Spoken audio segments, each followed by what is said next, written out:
Welcome to विद्यालय study point. आज की इस वीडियो में हम डिस्कस करने वाले हैं क्लास 12th का पॉलिटिकल साइंस का एक और पेपर। इसके अंदर आपसे 12 एमसीक्यू क्वेश्चन पूछे जाएंगे एंड उसके आपको आंसर देने हैं। तो सबसे पहला क्वेश्चन है, निम्नलिखित घटनाएं कालानुक्रमिक क्रम में व्यवस्थित करें और सही विकल्प चुनें। तो यानी इसको आपको क्या है कि टाइम वाइज आपको कब कौन सी घटना पहले हुई आपको इसे बताना है। तो अफगानिस्तान पर सोवियत संघ का आक्रमण कब हुआ, जैसे ताजिकिस्तान में गृह युद्ध की समाप्ति कब होती है, कम्युनिस्ट पार्टी के कट्टरपंथियों द्वारा एक सैन्य तख्तापलट और रूसी क्रांति। आप सभी को इसके बारे में पता होना चाहिए। जैसे रूसी क्रांति की बात करें तो ये 1917 के अंदर हुई थी। इसके बाद अगर हम देखें वो निकल कर आ जाएगा आपका जो है दूसरा। यहाँ पे अगर हम देखें 1917 के बाद देखें सबसे पहला आपका रूसी क्रांति आ गया। यहाँ पे अगर आप ऑप्शन में देखेंगे तो फोर्थ वाला यहाँ पे आपको ऑप्शन जो ग है ये दिखाया जा रहा है एंड इसके अंदर देखिए तो ये आपका राइट ही निकल कर आ जाएगा। सबसे पहले ही अगर एक ही आपको सही मिल जाता है तो सारे ही आपके सही हो जाएंगे। तो यहाँ पे देखेंगे ऑप्शन जो ग है ये चौथा दिखा रहा है सबसे पहले। तो सबसे पहले रूसी क्रांति होती है 1917 के अंदर। फिर उसके उसके बाद होती है आपकी, अगर देखें तो पहला दिया हुआ है अफगानिस्तान पर सोवियत संघ का आक्रमण होता है। यानी सोवियत संघ आप जानते होंगे पहले के समय रूस को ही सोवियत संघ कहा जाता था। रूस ने क्या है अफगानिस्तान पर आक्रमण किया था ताकि वहां पर क्या हो अपनी सत्ता, मतलब एक तरह से अपनी सरकार स्थापित कर सके वो। ठीक है, अपनी मनपसंद सरकार को स्थापित करने के लिए उन्होंने अफगानिस्तान पर हमला किया था, आक्रमण किया था। ऐसा अमेरिका ने भी किया है। दूसरे दूसरे देश में जाके वो आक्रमण करते थे या अपने आप के खेमे में लेने के लिए ये सब किया जाता था। अफगानिस्तान पर सोवियत संघ का आक्रमण करीब जो है 1979 में हुआ था। ठीक है, इसके बाद ताजिकिस्तान में गृह युद्ध की समाप्ति अगर हम देखें तो ये आपका फोर्थ वाला आ जाएगा, ये आपका थर्ड होगा। कम्युनिस्ट पार्टी के कट्टरपंथियों द्वारा एक सैन्य तख्तापलट जो हुआ था 1991 में हुआ था एंड ये आपका आ जाएगा 1997 में, करीब इतने में हुआ था। तो ये आपका जो राइट आंसर निकल कर आ जाएगा ऑप्शन सी। अगर इंग्लिश मीडियम में देखें, arrange the following events in chronological order and choose the correct option. तो यहाँ पे सबसे राइट आंसर जो निकल कर आ जाएगा आपका ऑप्शन सी इसका राइट होगा। अगले क्वेश्चन की तरफ आएंगे। दूसरा क्वेश्चन है, किस मध्य एशियाई देश के राष्ट्रपति ने खुद को सत्ता में नियुक्त किया पहले 10 साल के लिए और इसे अगले 10 साल के लिए बढ़ाया? तो वो राष्ट्रपति किस देश के थे, किस मध्य एशियाई के थे? तो तुर्कमेनिस्तान इसका राइट आंसर निकल कर आ जाएगा। ऑप्शन तो इसका सही आंसर होगा।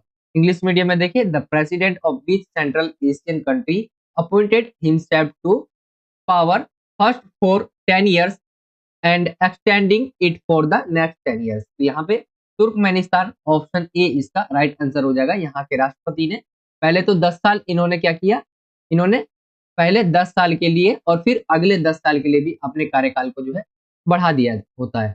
वीडियो में आगे बढ़ने से पहले एक इंपॉर्टेंट इन्फॉर्मेशन है बच्चों, तो बड़े ध्यान से समझिएगा। अगर आप अपने हिस्ट्री सब्जेक्ट के बोर्ड एग्जाम की तैयारी को नेक्स्ट लेवल पर ले जाना चाहते हैं और उन बच्चों की कैटेगरी में शामिल होना चाहते हैं जो लास्ट टाइम पर भी तैयारी करके अपने बोर्ड एग्जाम्स के अंदर बहुत अच्छे मार्क्स स्कोर करते हैं, बोर्ड एग्जाम्स के अंदर फोड़ के आते हैं, ठीक है, बहुत अच्छे मार्क्स यहाँ पर गेन करते हैं, तो आप हमारे द्वारा बनाए गए सैम्पल क्वेश्चन पेपर्स को ले सकते हैं। ये सैम्पल पेपर्स हमने पिछले 10 साल का जो आपका प्रीवियस ईयर का क्वेश्चन पेपर आया हुआ है बोर्ड एग्जाम का हिस्ट्री सब्जेक्ट का, उसको बहुत अच्छे से एनालाइज करने के बाद बनाया है। ठीक है, ऐसे ऐसे क्वेश्चंस हमने लिए हैं बच्चों प्रीवियस ईयर के क्वेश्चन पेपर से जो मोस्ट रिपीटेड क्वेश्चंस है। ऑलमोस्ट हर साल के पेपर में ये क्वेश्चंस आ ही जाते हैं। ठीक है, और हिस्ट्री सब्जेक्ट के टोटल 15 सैम्पल पेपर की पीडीएफ यहाँ पर अवेलेबल है बच्चों, हिंदी और इंग्लिश दोनों ही मीडियम के अंदर।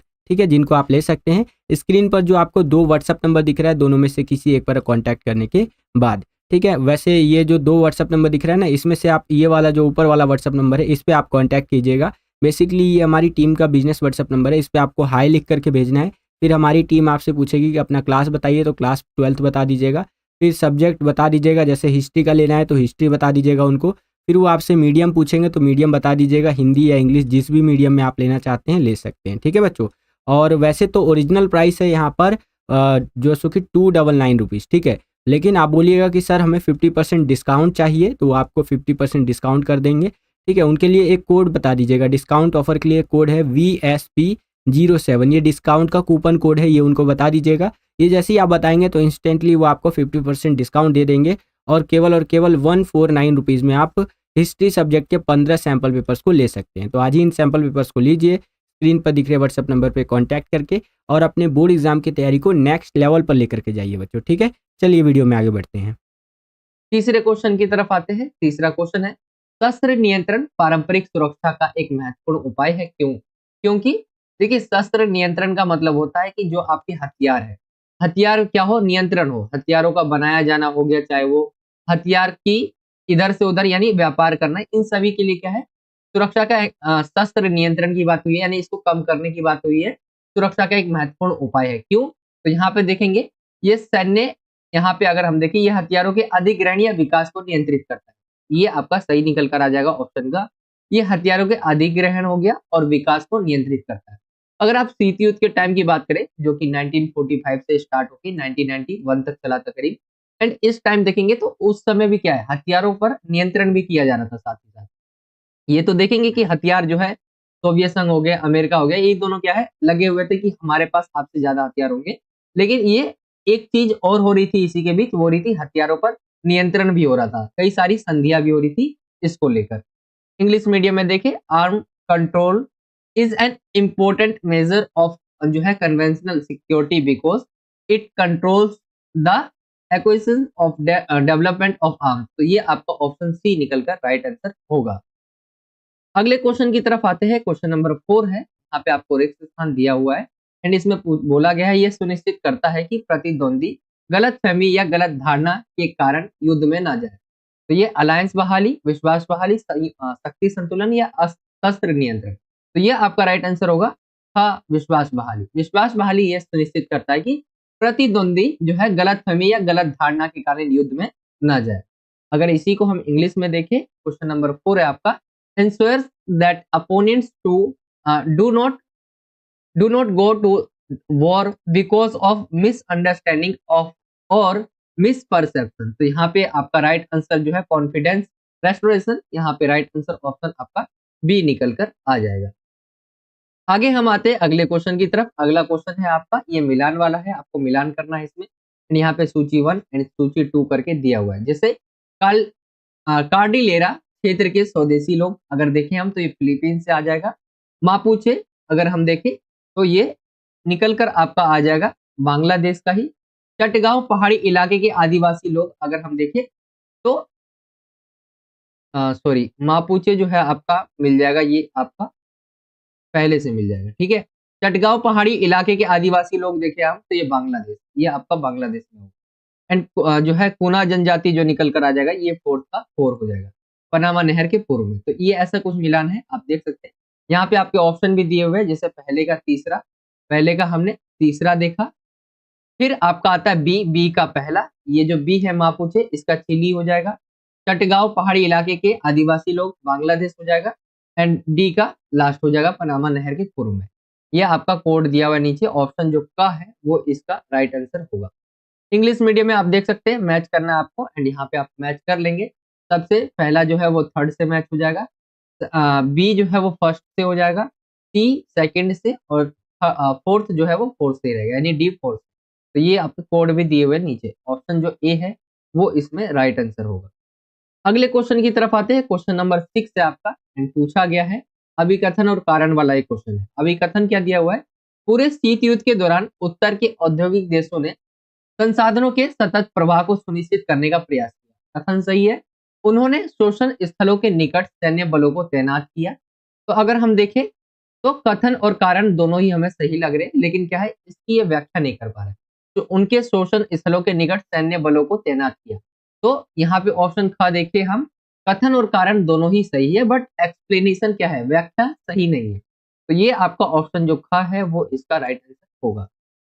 इसी को इंग्लिश मीडियम में अगर आप देखना चाहें तो कुछ इस तरह से दिया हुआ है, throughout the cold war the industrialised countries of the north tried to ensure a steady flows of resources. यहाँ पे रीजन की बात करें, they deployed military force near the explosion sites. तो यहाँ पे अगर हम देखें इसका राइट आंसर ऑप्शन बी, ठीक है। बोथ जो दिया हुआ है essence and reason are correct, but reason does not correctly explanation of the assess. तो ये आपका राइट आंसर निकल कर आ जाएगा, ऑप्शन बी। क्वेश्चन नंबर 7वें की तरफ आते हैं। 7वां क्वेश्चन पूछा गया है, कांग्रेस सोशलिस्ट पार्टी के संस्थापक अध्यक्ष का आपको नाम पूछा गया है। तो संस्थापक कौन थे? आचार्य नरेंद्र देव। आपके सामने ऑप्शन दिए हुए हैं, इसका राइट आंसर हो जाएगा आचार्य नरेंद्र देव, जिसने कांग्रेस सोशलिस्ट जो पार्टी है वो उसके संस्थापक रहे। तो ऑप्शन का इसका राइट आंसर होगा। इसी को अगर आप इंग्लिश मीडियम में देखें, name the founding president of Congress socialist party, तो आचार्य नरेंद्र देव। ऑप्शन जो बी है वो इसका राइट आंसर होगा। अगले क्वेश्चन की तरफ आते हैं। क्वेश्चन नंबर 8वां पूछा गया है, आजादी के बाद पहले लोकसभा चुनाव को 2 बार स्थगित करना पड़ा और अंत में आयोजित किया गया। आजादी के बाद देखिए, जब हमारा देश आजाद हुआ था 1947 में, उसके बाद हमारा क्या है, संविधान बनता है, फिर उसके बाद हमारा चुनाव होता है। ठीक है, 1950 में जो है संविधान लागू हो जाता है। एंड इसके बाद क्या है कि हमारे सामने कई सारी चुनौतियां थी, उसमें से हमने सबसे पहले जो है चुनाव कराने की सोची, तो चुनाव करवाया गया। शुरू में जो है चुनाव को हमने डेट तय करी कि मान लेते हैं कि ये 5 तारीख को चुनाव होगा, लेकिन क्या है बाद में इसको स्थगित यानी दूसरे टाइम पे करवाना पड़ा। 2 बार सोचा गया, दोनों बार कैंसिल करके स्थगित करना पड़ा और थर्ड टाइम में जाके करवाया गया। तो आपको बताना है कि लोकसभा का जो 2 बार स्थगित करना पड़ा और अंत में आयोजित किया गया, ये कब होता है? तो राइट आंसर आपका निकल कर आ जाएगा अक्टूबर 1951 से फरवरी 1952 तक। तो ये आपका राइट आंसर ऑप्शन जो है वो आ जाएगा। इंग्लिश मीडियम में अगर आप इस क्वेश्चन को देखेंगे, after independence the first Lok Sabha election had to be postpone twice and finally held in, तो यहाँ पे अगर देखें फ्रॉम अक्टूबर 1951 टू फरवरी 1952 में जाकर ये हो पाता है। तो ऑप्शन डी इसका निकलकर राइट आंसर होगा। क्वेश्चन नंबर 9 की तरफ आते हैं। क्वेश्चन 9 है, 1956 में भारत की यात्रा के दौरान दलाई लामा के साथ निम्नलिखित में से कौन सा चीनी नेता था? तो 1956 में जो है दलाई लामा आप सभी जानते होंगे, जो कि एक तरह से तिब्बत के लिए आवाज उठाते रहते हैं एंड पहले भी वो उठाते रहते थे। अभी तिब्बत जो है चीन का एक पार्ट है, लेकिन अभी भी देखेंगे दलाई लामा जब भारत की यात्रा करते हैं तो चीन इससे काफी ज्यादा चिढ़ा रहता है। अगर दलाई लामा 1956 की बात करें हम, तो उस समय क्या है, दलाई लामा के साथ जो है चीन की नेता आए थे साथ में, उसके बारे में पूछा गया कौन था वो? तो प्रीमियर झोंग एनलाई। ऑप्शन जो ग है वो इसका राइट आंसर निकल कर आ जाएगा। प्रीमियर झोंग एनलाई जो है ये इनके साथ आए थे दलाई लामा के साथ भारत। इंग्लिश मीडियम में इसी क्वेश्चन को देखे, which of the following Chinese leaders जो है accompanied the Dalai Lama during his visit to India in 1956, तो यहाँ पे प्रीमियर जोंग एनलाई, ऑप्शन सी इसका राइट आंसर होगा। 10वें क्वेश्चन की तरफ आते हैं। 10वां क्वेश्चन आपका कथन और कारण वाला ही है। यहाँ पे संविधान की 5वीं अनुसूची आदिवासी स्वायत्तता को उनकी प्रथाओं और प्रथागत कानूनों को संरक्षित करने की अनुमति देती है। बात सही है। हमारी संविधान की जो 5वीं अनुसूची है उसमें आदिवासी स्वायत्तता और उनकी प्रथाओं और प्रथागत कानूनों को संरक्षित करने की अनुमति देती है। कारण देखिए हम, ये प्रावधान पूर्वोत्तर में जटिल राजनीतिक समस्याओं को हल करने में महत्वपूर्ण साबित हुए। ये प्रावधान जो भी किए गए हैं हमने 5वीं जो अनुसूची है उसके अंदर, तो ये जो भी किया गया है इसके अंदर क्या है, जो पूर्वी भाग देखें हम भारत का पूर्वोत्तर भाग, तो वहां पे जटिल राजनीतिक जो भी समस्या रही है उसको सोल्व करने में इन्होंने बहुत रोल अदा किया है, तो महत्वपूर्ण साबित हुआ ये। तो कारण और कथन हमें दोनों ही सही लग रहे हैं एंड दोनों सही व्याख्या भी कर रहे हैं। अगर ऑप्शन की बात करें यहाँ पे, तो कथन और कारण दोनों सही है और कारण कथन की सही व्याख्या ऑप्शन का के अंदर ये बोला गया है, ये सही हो जाएगा आपका। ऑप्शन का इसका राइट आंसर होगा। इंग्लिश मीडियम में आप देखना चाहे तो कुछ इस तरह से, the 5th schedule of the constitution allows tribal जो है ऑटोनॉमी टू प्रिजर्व देयर जो है प्रैक्टिस एंड कस्टमरी लॉज। यहाँ पे रीजन बात करें हम, these provisions provide important in solving the complex political problems in the north east. तो यहाँ पे राइट आंसर आपका ऑप्शन ए आ जाएगा, both the statement and the reason are correct and the reason is the correct explanation of the statement. तो यहाँ पे option A इसका राइट आंसर होगा। अगले क्वेश्चन की तरफ आते हैं। क्वेश्चन नंबर आपका 12वां पूछा गया है, भारत ने किस देश की स्वतंत्रता की शीघ्र प्राप्ति के लिए स्वतंत्रता संग्राम का समर्थन करने के लिए एक अंतर्राष्ट्रीय सम्मेलन बुलाकर पुरजोर प्रयास किया था?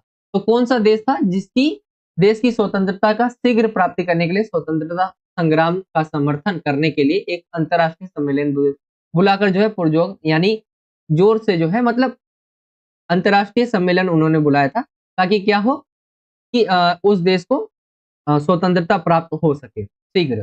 तो यहाँ पे अगर हम देखें तो राइट आंसर आपका ऑप्शन था इंडोनेशिया निकल कर आ जाएगा। ये आपका जो है राइट आंसर होगा। इंडोनेशिया। आगे चलते हम अगले क्वेश्चन की तरफ। इसी को अगर हम इंग्लिश मीडियम में देखें, India made strong efforts by calling an international conference to support the freedom struggle of which country for early attainment of independence. तो यहाँ पे इंडोनेशिया, ऑप्शन डी इसका राइट आंसर होगा।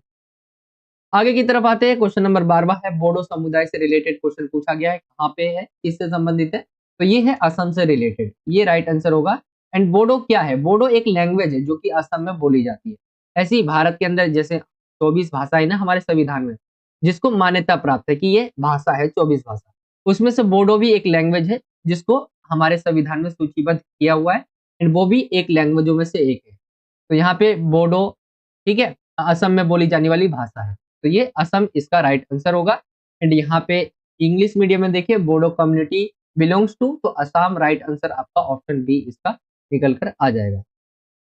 तो ये आपके 12 एमसीक्यू क्वेश्चन आएंगे जो कुछ इस तरह के पैटर्न में होंगे और इस तरह के ये इंपॉर्टेंट क्वेश्चन है सभी के सभी। आई होप कि आपको सेक्शन ए पूरा समझ आ गया होगा। एंड आगे चलते हैं हम सेक्शन बी की तरफ। ये आपके सभी एक एक नंबर के एमसीक्यू क्वेश्चन थे। अब हम चलते हैं सेक्शन बी की तरफ, जिसके अंदर सभी 2-2 नंबर के क्वेश्चन होंगे यहाँ पे। एंड ये भी 12 नंबर का होगा, इसके अंदर 6 क्वेश्चन आपसे पूछे जाएंगे। तो 13वां क्वेश्चन पूछा गया, भारत भूटान के संबंध को लेकर उनकी विशेषता आपको बतानी है। तो भारत के अगर मैप को देखेंगे आप, तो भारत के मैप के नॉर्थ साइड देखेंगे, ठीक है, नॉर्थ ईस्ट साइड देखेंगे तो यहाँ पे आता है भूटान। एंड भूटान के बारे में अगर हम देखें तो भूटान क्या है, अब भारत का कोई बड़ा विवाद नहीं है भूटान के साथ। भूटान सम्राट द्वारा देश में सक्रिय उत्तर पूर्वी भारत के गुरिल्लाओं और उग्रवादियों को बाहर निकालने के लिए किए गए प्रयास भारत के लिए मददगार रहे हैं। भारत जो है भूटान के अंदर जल विद्युत परियोजनाओं में शामिल है।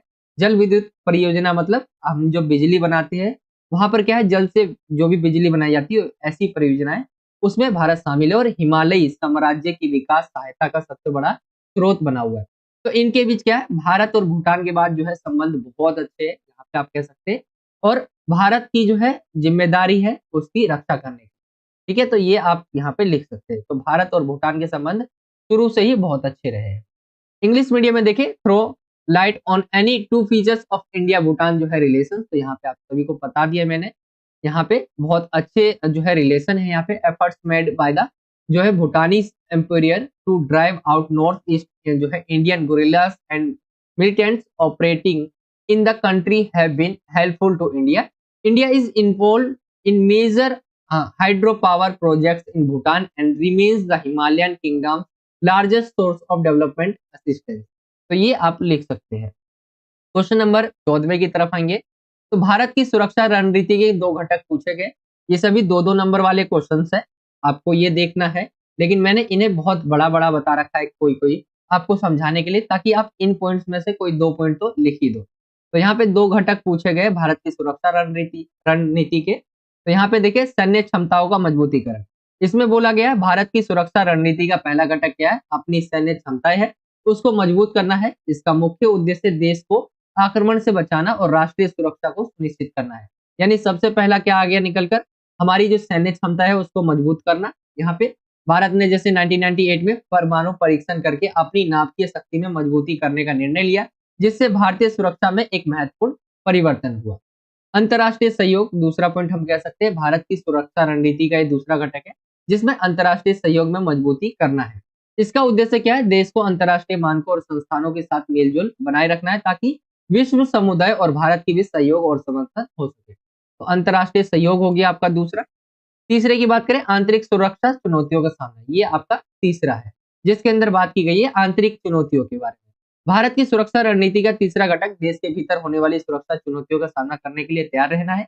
यह आतंकवाद, नक्सलवाद और इसी तरह की चुनौतियों के खिलाफ एक सुस्त रणनीति बनाए रखने के लिए अभियांत्रिक और सामाजिक क्षेत्र में कई कदमों की योजना करता है। ये हो जाएगा राष्ट्रीय एकता और अर्थव्यवस्था का विकास। तो भारतीय सुरक्षा रणनीति का चौथा घटक क्या है, राष्ट्रीय एकता और अर्थव्यवस्था का विकास है। यह एक समृद्धि और समाज में न्यायपूर्ण विकास की साधना करने के लिए समर्थन करने का प्रयास करता है, ताकि देश की अर्थव्यवस्था मजबूत हो और गरीबों को कम किया जा सके, यानी गरीबी को कम किया जा सके। तो ये आपका हो जाएगा क्वेश्चन नंबर 14। ये हिंदी मीडियम में था। एंड मैंने आपको जैसा कि बताया, मैंने 4 नंबर का आपको बता दिया, जबकि ये 2 नंबर का है। तो आपको ध्यान देना है, आपको कोई 2 ही पॉइंट आपको देख लेने इसमें से जो आपको समझ आए वही लिखना है। इसी को अगर इंग्लिश मीडियम में देखें, एनालाइज एनी टू जो है components of India security strategy, तो यहाँ पे मैंने आपको बता दिया, जैसे स्ट्रेंथिंग ऑफ मिलिट्री जो कैपेबिलिटीज है उसको हमें बढ़ाने के वो बोला गया है इसमें। यहाँ पे इंटरनेशनल कोऑपरेशन यहाँ पे बात की गई है। थर्ड बात करें, इंटरनल सिक्योरिटी चैलेंजेस फेस्ड, ये बात की गई है यहाँ पे थर्ड में। एंड फोर्थ जो है national unity and development of economy, तो ये बात की गई है इसके अंदर। बाकी इंग्लिश मीडियम में आप पढ़ना चाहे तो पढ़ सकते हैं, मैं आपको दिखा देता हूँ। यहाँ पे मैंने आपको सब हेडिंग बता दी है, एक्सप्लेन नहीं करूंगा, सिर्फ सब हेडिंग में इंग्लिश का बता दे रहा हूँ आपको। अगर आप पढ़ना चाहे तो वीडियो को रोक के पढ़ सकते हैं। 15वें क्वेश्चन की तरफ आएंगे। 15वां क्वेश्चन है, प्रथम पंचवर्षीय योजना और द्वितीय पंचवर्षीय योजना में कोई दो अंतर आपको बताएं। तो कोई दो अंतर पूछा गया। अगर पहली पंचवर्षीय योजना की बात करें हम, तो ये इसका जो है इसका उद्देश्य क्या था, वो कृषि पर आधारित था। लेकिन दूसरे वाले की बात करें तो दूसरा का क्या था उद्देश्य, वो ज्यादातर किस पर थी, वो थी उद्योगों पर। ठीक है, यहाँ पे हमें विकास करना तेजी से था, और वहां पे हमें जो है धीरे धीरे जो है पंचवर्षीय योजना में धैर्यपूर्ण दृष्टिकोण का पालन किया गया था। योजना ने सामाजिक और आर्थिक परिस्थिति में सुधार को धीरे धीरे लाने का प्रयास किया गया, लेकिन इसमें क्या है, तेजी से लाने का प्रयास किया गया। तो ये आप लिख सकते हैं, एक जो है कृषि पर आधारित था, एक उद्योगों पर आधारित था। तो ये चीजें आप कह सकते हैं। बाकी आप पढ़ना चाहे तो पढ़ सकते हैं। बहुत 2 नंबर का क्वेश्चन है, मैंने इतना ज्यादा लिख रखा है कि ये 6 नंबर से ज्यादा का हो जाए। ठीक है, तो मैं आपको 2 नंबर जितना बता दे रहा हूँ, आप पढ़ना चाहे तो पढ़ सकते हैं। इंग्लिश मीडियम में देखिए, mention any two difference between the first 5 year plan and second 5 year plan. तो यहाँ पे देखिए, फर्स्ट 5 ईयर प्लान में क्या होता है, ये इसका फोकस किस पे था, एग्रीकल्चर पे था, एग्रीकल्चर डेवलपमेंट के ऊपर था। The objective of scheme was to promote the development and जो है expansion of agriculture in rural areas. यहाँ पे सेकंड ईयर प्लान की बात करें तो ये इसका जो मेन था वो था improving the Indian economy through industries. तो ये इनका जो सेकंड 5 ईयर प्लान था, इसके अंदर ये इनका एम था। ये आप पढ़ सकते हैं, पूरा का पूरा एक्सप्लेन किया हुआ है। बाकी ये 2 नंबर का है, इतना ज्यादा लिखना नहीं है आपको, ये आप पढ़ सकते हैं। आगे हम आते हैं क्वेश्चन नंबर 16 की तरफ। क्वेश्चन नंबर 16 है, देश में प्रथम आम चुनाव कराने में निर्वाचन आयोग के समक्ष किन्हीं 2 समस्याओं का वर्णन किया करने के लिए बोला गया। तो जब पहला चुनाव करवाया गया, चुनाव कराने की जिम्मेदारी किसको दी गई थी, निर्वाचन आयोग की, जो कि भारत के अंदर चुनाव करवाती है। इसमें इनके सामने क्या-क्या चुनौती आई, तो पढ़े लिखे ज्यादा लोग नहीं थे, तो इसमें एक ये पढ़े लिखे लोगों की समस्या, क्षेत्र किस जगह चुनाव होंगे, यानी क्षेत्रों को लेकर, कौन सी क्षेत्र में चुनाव होंगे इसको लेकर समस्या। ठीक है, तो बहुत सारे लोग जिसको वोट डालना नहीं आता, ये सारी चुनौतियां। तो मतलब पहली बार कोई चीज होगा तो उसमें चुनौतियां आएगी। तो क्या क्या समस्या आई, जैसे यहाँ पे आप देख सकते हैं, चुनाव कराने के लिए परिसीमन की आवश्यकता होती है या चुनावी निर्वाचन क्षेत्रों का की सीमाओं का निर्माण होता है, और इस कार्य में काफी समय लगता है। तो एक समस्या ये थी। ठीक है, निर्वाचन क्षेत्रों की सीमाओं का निर्माण होना, ये आप कह सकते हैं इसके अंदर समस्या आई। जब मतदाता सूची का पहला मसौदा प्रकाशित हुआ, तब लगभग 40 लाख महिलाओं के नाम सूची में दर्ज नहीं। तो ये किसी का नाम 40 लाख लगभग जो है उनके नाम दर्ज ही नहीं हुए। 17 करोड़ पात्र मतदाता थे, जिन्हें लगभग 32,000 विधायक और 489 लोकसभा सदस्य चुनने थे। इसके अंदर इन योग्य मतदाताओं में से केवल 15% साक्षर थे। चुनाव आयोग को मतदान के कुछ विशेष तरीकों के बारे में सोचना पड़ा। तो ये चीजें आप यहाँ पे लिख सकते हैं। ये समस्या आई। इंग्लिश मीडियम में देखें, describe any to problems faced by the election commission in conducting the first general election in the country. तो यहाँ पे अगर हम देखें, कंडक्टिंग इलेक्शन रिक्वायर्स डेलिमिनेशन और drawing of boundaries of electoral constitutions and these process take a lot of time। तो यहाँ पे ये जो प्रोसेस था बहुत टाइम ले रहा था। ठीक है, when the first draft of the voter list was published, the names of the about 40 lakh women were not recorded in the list। तो यहाँ पे 40 lakhs women के जो रिकॉर्ड थे और जो नाम था वो दर्ज ही नहीं हुआ। देयर वर जो है 17 crore eligible voters who were to elect जो है approximately 32,000 MLA and 489 Lok Sabha members. Only 15% of these eligible voters were literate. यहाँ पे पढ़े लिखे कितने थे, सिर्फ 15%। The election commission had to think of some special method of voting. उन्हें अलग सोचने की भी जरूरत है। तो ये आपका हो जाएगा क्वेश्चन नंबर 16। 17वें क्वेश्चन की तरफ आए। द्वितीय यानी सेकेंड वर्ल्ड वॉर की बात हो रही है। विश्व युद्ध के बाद जो है एशिया और अफ्रीका के नए स्वतंत्र देशों के सामने किन्हीं दो सुरक्षा चुनौतियों का वर्णन करें। द्वितीय विश्व युद्ध कब होता है? 1939 से चलता है 45 तक। और इसके बाद की बात हुई है एशिया और अफ्रीका के जो नए नए स्वतंत्र देश हुए, जैसे एशिया में भारत भी तो स्वतंत्र हुआ, तो भारत आ जाएगा इसमें, ठीक है।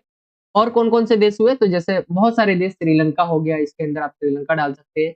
एशिया के अंदर जो आते हैं, अफ्रीका के भी ऐसे कई सारे कंट्रीज थे जो आजाद हुए थे, ठीक है। उनके सामने सुरक्षा चुनौतियां क्या क्या थी, कोई दो बोली गई बताने के लिए। तो यहाँ पे देखिए, हम नए स्वतंत्र देशों को न केवल अपनी सीमाओं के बाहर बल्कि भीतर भी खतरों का सामना करना पड़ा था। यानी एक भीतरी समस्या आप यहाँ पे कह सकते हैं।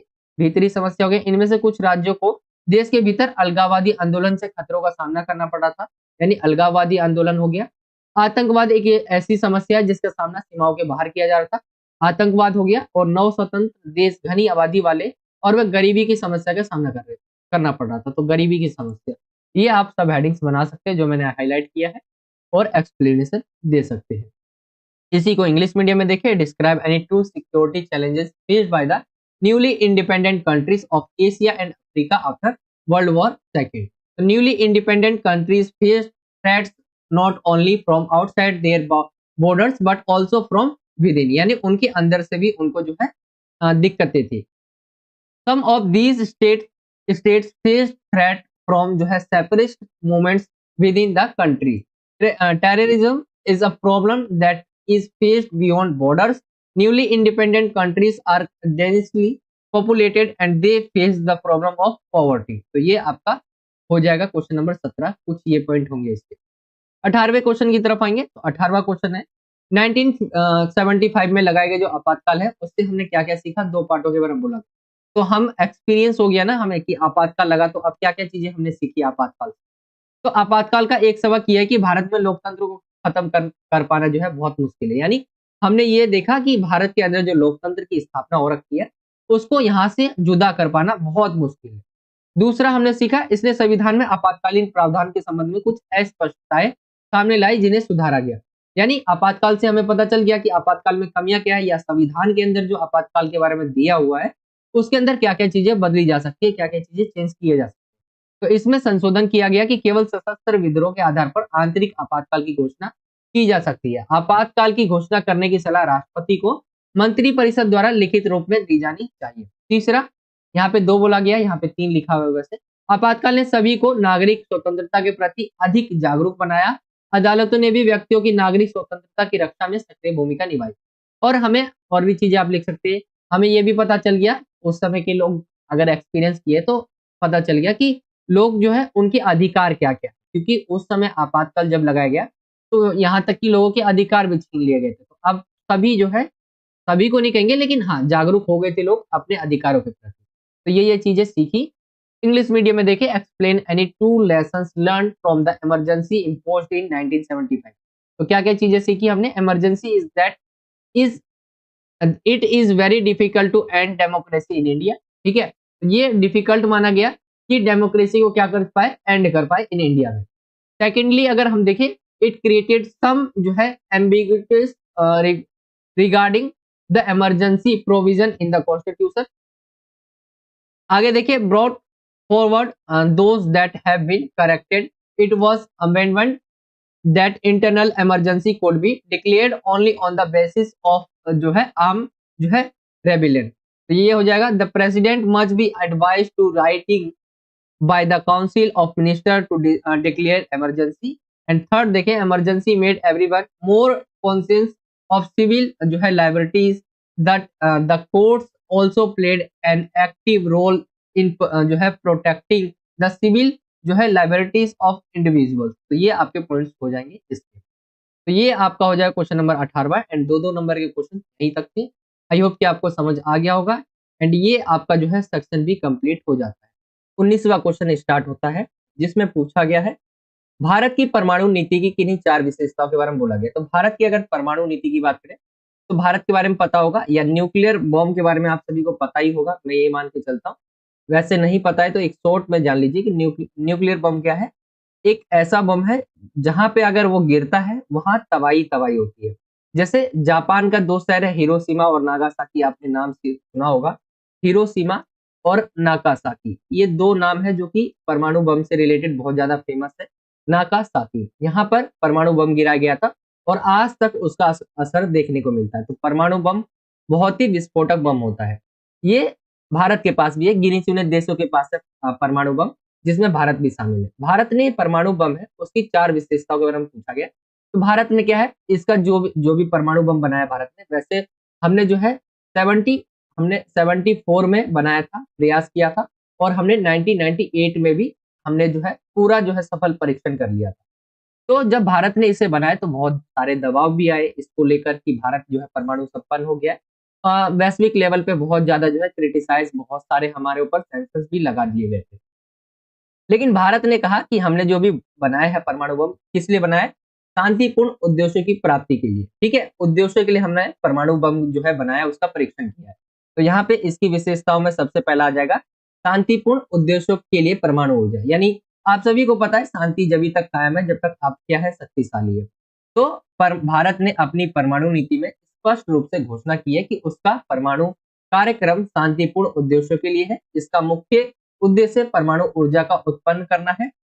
भारत ने इसे अपनी ऊर्जा सुरक्षा में सुधार के रूप में देखा है और समुद्री नाभिकीय संयंत्रों की ऊर्जा उत्पन्न करने में काम कर रहा है। अब देखिए परमाणु बम जो है जो परमाणु है उसका हम सिर्फ अटैक करने के लिए यूज नहीं करते।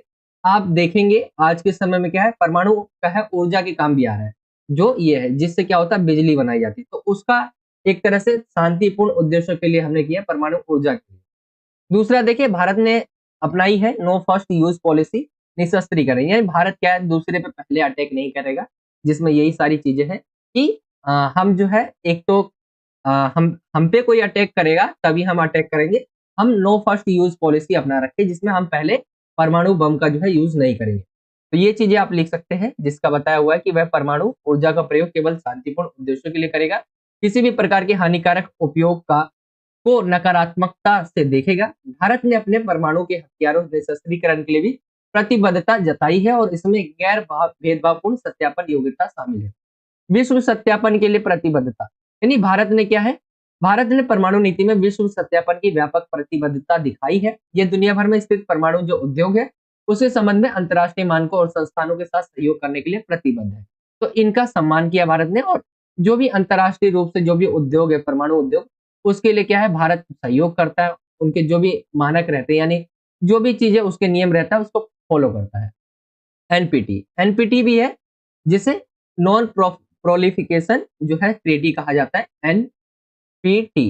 एंड इसके अंदर क्या है इसके अंदर भारत ने क्या है इसके ऊपर साइन नहीं किया था। इसका मतलब रहता है कि आप क्या है कि परमाणु बम नहीं बनाओगे। लेकिन भारत ने क्या है इसके ऊपर हस्ताक्षर कभी नहीं किया अभी तक नहीं किया एंड हमेशा से ही मना किया है क्योंकि ये कहता है कि आप क्या है परमाणु बनाओगे नहीं परमाणु बम और उसका जो है यूज नहीं करोगे। या एक तरह से जो है हम देखें एनपीटी हस्ताक्षर करने में हमेशा से मना किया है। इसमें भारत ने विश्व समुदाय में अपनी विशेष स्थिति को दिखाया। इसके ऊपर साइन भारत ने अभी तक नहीं किया है अगर हम देखें। एंड ये जो संधि है इसमें कहा गया है कि जो है आप परमाणु बम नहीं बना सकते और उसका परीक्षण नहीं कर सकते। ये लेकिन भारत ने अभी तक इसमें नहीं कहा। तो ये परमाणु जो विशेषता है भारत के बारे में आप लिख सकते हैं। इजी भाषा में बोले तो शांतिपूर्ण उद्देश्यों के लिए किया है। नो फर्स्ट यूज पॉलिसी हमने अपना रखी है। अगर कोई करेगा तभी हम उसके ऊपर अटैक करेंगे वरना हम नहीं करेंगे। ठीक है। भारत ने कब कब इसकी कोशिश करी भारत ने कब जो है इसका परीक्षण किया जैसे 1998 के बारे में भी आप लिख सकते हैं इसके अंदर। तो ये आपका 4 नंबर का क्वेश्चन रहेगा 19 का कुछ इस तरह से। इंग्लिश मीडियम में आप देखना चाहे तो कुछ इस तरह से दिया हुआ है। Describe any 4 feature of India's nuclear policy. तो सबसे पहले जो है nuclear energy for peaceful purpose. ठीक है। तो न्यूक्लियर जो एनर्जी है उसका यूज हम करेंगे पीसफुल पर्पस के लिए। नो फर्स्ट यूज पॉलिसी हमने अपना रखी है जैसे कि मैंने आपको बताया। डिसआर्मेंटमेंट ठीक है। और आगे देखिए कमिटमेंट टू वर्ल्ड वेरिफिकेशन ये आपका हो जाएगा हेडिंग। एंड यहाँ पे डिस्क्रिमिनेटरी सेंटिमेंट्स अगेंस्ट एनपीटी तो ये भारत ने अपना रखा है। तो ये आपके इंग्लिश मीडियम में है। अगर जो बच्चे इंग्लिश मीडियम के हैं वो यहाँ देख पाएंगे। आगे हम आते हैं अगले क्वेश्चन की तरफ। क्वेश्चन नंबर है आपका 20वां।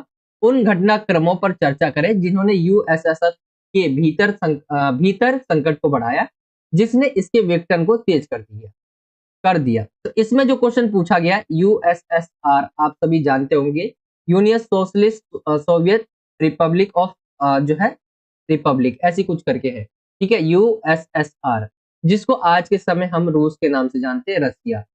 अगर हम देखें तो इसके बोले गए हैं कि ये जो है, एक तो बहुत सारे रीजन थे जिसकी वजह से यूएसएसआर क्या है, टूट गया, लेकिन इसके भीतर के संकट को बोला गया है, भीतर के संकट को आपको बताना है, यानी अंदरूनी संकट क्या क्या। तो यहाँ पे अगर हम देखें अंदरूनी संकट क्या क्या थे इसमें, तो यहाँ पे अगर आप देखेंगे पेरेस्ट्रोइका और ग्लासनोस्ट, ये सबसे पहले अगर हम देखें तो क्या है, इसमें पूंजीवाद जो था उसको अपनाया, साम्यवाद से पूंजीवाद की राह अपनाया, वो भी बहुत तेजी से, यानी तेजी से सुधार करने के चक्कर में क्या है, इनका एक विघटन का कारण बना, जिसमें गोर्बाचेव ने जो है, यहाँ के एक नेता थे जिन्होंने ये अपनाया था, साम्यवाद से पूंजीवाद। अब साम्यवाद और पूंजीवाद आई होप कि आप सभी को पता होगा कि क्या होता है, एंड उसमें क्या है, साम्यवाद से पूंजीवाद की तरफ आए, जिसमें बहुत तेजी से आ गई है, अचानक से देखिए कोई भी चीज अगर हम चेंज करेंगे तो दिक्कत होगी, जैसे लोगों को बहुत सारी प्रॉब्लम्स होंगी, लेकिन इन्होंने फिर भी किया, एंड इससे जो है अंदर का जो है, जो अंदरूनी भाग था वो बहुत ज्यादा ही टूट गया। इसका मुख्य उद्देश्य था सोवियत समाज को विशेषकर अर्थव्यवस्था और राजनीतिक प्रणाली में सुधार करना, लेकिन कम्युनिस्ट पार्टी के नेताओं ने क्या इसका विरोध किया, जिसने आंतरिक विवादों को बढ़ा दिया। एक ये रीजन हो जाएगा। तख्ता पलट होता है 1991 में, एक तख्ता पलट ने 1991 में सोवियत संघ को व्यापक रूप से प्रभावित किया। इसमें कम्युनिस्ट पार्टी के कट्टरपंथियों ने बड़ा हिस्सा लिया और लोगों ने स्वतंत्र भविष्य की ओर कदम बढ़ाया। लोगों ने तब तक आजादी का स्वाद भी चख लिया था कि वह कम्युनिस्ट पार्टी की पुरानी जो शैली है, उसका जो शासन है वो नहीं चाहते। इस पलटवार के परिणाम स्वरूप सोवियत संघ का विघटन हो गया। तो तख्ता पलट आप डाल सकते हैं यहाँ पे।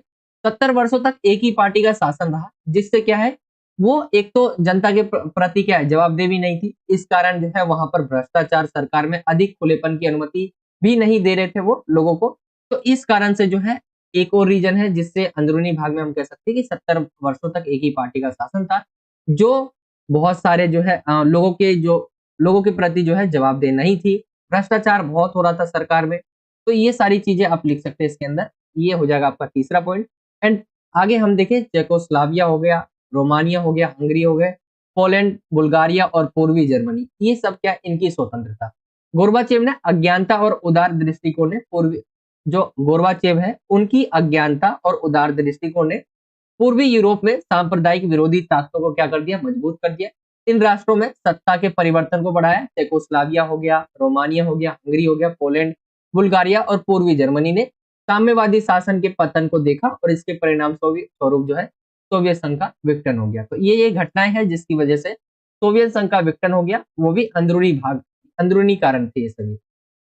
अब आते हैं हम अगले क्वेश्चन की तरफ। इसी को अगर आप इंग्लिश मीडियम में देखेंगे तो डिस्कस द डेवलपमेंट्स दैट जो है precipitated the crisis within the USSR which जो है स्टैंड इन जो है डिसइंटीग्रेशन। तो यहाँ पे अगर हम देखें क्या क्या है, तो पेरेस्ट्रोइका एंड ग्लासनोस्ट, यहाँ पे मैंने आपको बता दिया है। कॉप हो गया, जो जिसका मतलब होता है तख्ता पलट। सेम पार्टी रूल फॉर जो है 70 ईयर्स, ये आप डाल सकते हैं। इंडिपेंडेंस ऑफ जो है Czechoslovakia, Romania, Hungary, Poland, Bulgaria and East Germany. तो ये रीजंस आप डाल सकते हैं एंड एक्सप्लेनेशन आपके सामने है। तो ये इंग्लिश मीडियम में हो जाएंगे। आगे हम आते हैं क्वेश्चन नंबर 21 की तरफ। संघर्ष के बावजूद श्रीलंका को देखें हम, तो उन्होंने क्या है, काफी आर्थिक विकास दर्ज किया और मानव विकास के उच्च स्तर दर्ज किए। कथन को समर्थन करें। इसके समर्थन में आपको जवाब देना है। तो अगर हम देखें, बहुत सारे संघर्ष हुए श्रीलंका के अंदर, जैसे जातीय संघर्ष में सबसे ज्यादा जो फेमस है वहां पे सिंहली, ठीक है। अगर आपने लिट्टे सुने होगा, लिट्टे लिबरेशन टाइगर ऑफ तमिल, तो इस ये एक तरह से संघ था, या एक तरह से क्या है, इन्होंने एक ग्रुप बना रखा था लिट्टे करके। इन्होंने क्या है, उसके अंदर काफी ज्यादा श्रीलंका के अंदर जो है बहुत सारी दिक्कतें पैदा करी थी। एंड यहाँ पर क्या है, सबसे ज्यादा फेमस है वो है एक तमिल लोगों के बीच। और भारत के अगर तमिलनाडु पे देखेंगे तो वहां से लोग गए श्रीलंका में, पहले के समय जाते थे काम करने की दृष्टि से, क्योंकि पहले के समय क्या है, सभी अगर हम एशिया को देखें तो उसमें ज्यादातर पे क्या है, अंग्रेजों का राज था। तो अगर हम भारत को देखें, भारत के मैप को देखें, तो यहाँ पे आपका जो है तमिलनाडु है, यहाँ से श्रीलंका जाते थे लोग काम करने के लिए। और वहीं जाकर जो है एक नया संघर्ष आया तमिल लोगों के साथ, सिंहली और इनका, ठीक है। तो यहाँ पर जो है ये इनको भगाने के लिए बहुत सारे संघर्ष हुए, जिसके अंदर ये सारी चीजें, संघर्ष के बावजूद भी कह रहा है कि क्या है, श्रीलंका ने काफी आर्थिक विकास दर्ज किया है। अगर हम देखें इतना संघर्ष होने के बाद भी क्या है, आर्थिक विकास दर्ज किया। तो अगर हम देखें श्रीलंका की जनसंख्या की वृद्धि दर को सफलतापूर्वक नियंत्रित करने वाले विकासशील देशों में एक था। यानी अगर हम देखें यहाँ की जनसंख्या जो है उसको नियंत्रित किया गया, यानी विकासशील देशों में इसकी जनसंख्या बहुत अच्छी थी। अर्थव्यवस्था को उदार बनाने वाला ये पहला देश था जिसने क्या है, वैश्वीकरण को अपनाया, उदार बनाया अर्थव्यवस्था को। गृह युद्ध के माध्यम से कई वर्षों तक इसका प्रति गृह युद्ध हो रहा था, लेकिन फिर भी क्या है, इसका सकल घरेलू उत्पाद यानी प्रति व्यक्ति सकल घरेलू उत्पाद भी क्या है, जीडीपी सबसे अधिक था। आंतरिक संघर्ष की तबाही के बावजूद श्रीलंका ने एक, अगर आप शुरू से देखेंगे श्रीलंका में क्या है, बहुत सारी दिक्कतें आई, संघर्ष बहुत सारे हुए, जातीय संघर्ष हुए और भी कई सारे संघर्ष हुए, लेकिन उसके बावजूद क्या है, वहां लोकतंत्र खत्म नहीं हुआ, लोकतंत्र बनाए रखा, लोकतांत्रिक व्यवस्था थी वो भी बनाई हुई है। आज भी देखिए हम श्रीलंका के सामने बहुत सारी चुनौतियां, आपने देखा होगा श्रीलंका के साथ कोलैप्स हो गया था, एंड उसमें भी भारत ने बहुत सारी मदद भी करी है, बहुत सारे देशों ने भी मदद करी, भारत उसमें से सबसे ऊपर था देशों में मदद करने वालों में। ये मेन जो रीजन था वो था चीन, चीन की वजह से ही जो है श्रीलंका का ये हाल हुआ था। एंड उसके बाद भी भारत ने जो है अपनी दोस्ती बनाए रखी और उनका जो है उनको सपोर्ट किया, ठीक है, वापस खड़े होने में।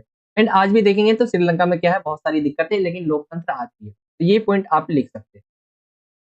इंग्लिश मीडियम में देखिए, despite the conflict Sri Lanka has recorded considerable economic growth and high levels of human development, support the statement. तो यहाँ पे देखिए, ethnic conflict has been going on since 1983, but Sri Lanka has made considerable economic development as evidences by the following fact। जैसे हम देखें यहाँ पे Sri Lanka was one of the first developing countries to successfully control population growth rate। ये हो जाएगा पहला point. It was the first country to liberalize the economy, ये हो जाएगा। It had the highest per capita gross domestic product, यानी GDP के मामले में क्या है, ये हाईएस्ट पर कैपिटा ग्रोथ था।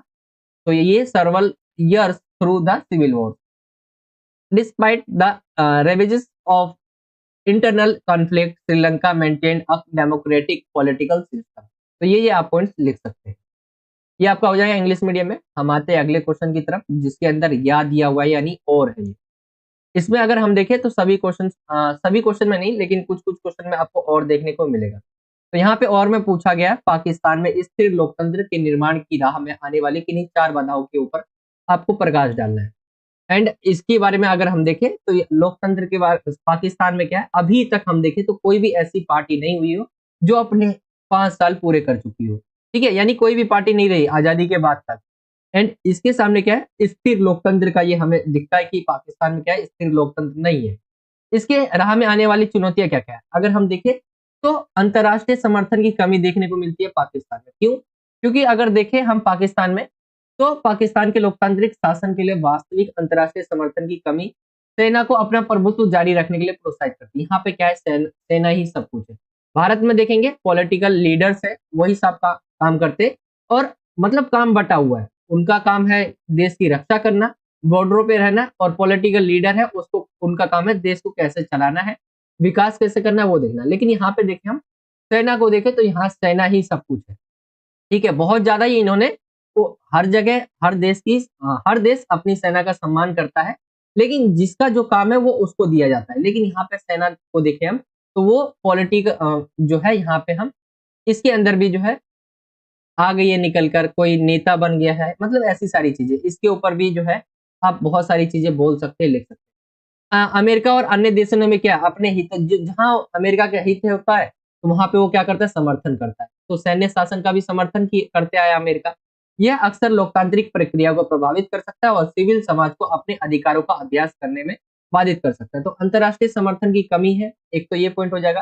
भारत पाक संघर्ष, भारत और पाकिस्तान के कई युद्ध हुए हैं, जिसमें अगर हम वहां के लोगों की बात करें तो लोग क्या कहेंगे, अगर आप देखेंगे जैसे भारत के साथ पाकिस्तान के संघर्ष ने अर्धसैनिक समूहों को और अधिक शक्तिशाली बना दिया है, जो अक्सर कहते हैं कि पाकिस्तान में क्या राजनीतिक दल और लोकतंत्र त्रुटिपूर्ण है, कि स्वार्थी दिमाग वाले दलों और अराजक लोकतंत्र से पाकिस्तान की सुरक्षा को नुकसान होगा, इसलिए सेना का सत्ता में रहना उचित है। यहाँ पे कुछ लोगों की मेंटेलिटी ऐसी है ना, मतलब आप सोच भी नहीं सकते, ऐसी ऐसी मेंटेलिटी है वहां के, मतलब 100% नहीं है लेकिन बहुत ज्यादा परसेंटेज है, जहाँ पे लोगों की मेंटेलिटी ऐसी है जो कहते हैं खुद ही कि सेना को दे देना चाहिए सारा काम, सेना देख लेगी, सेना संभाल लेगी।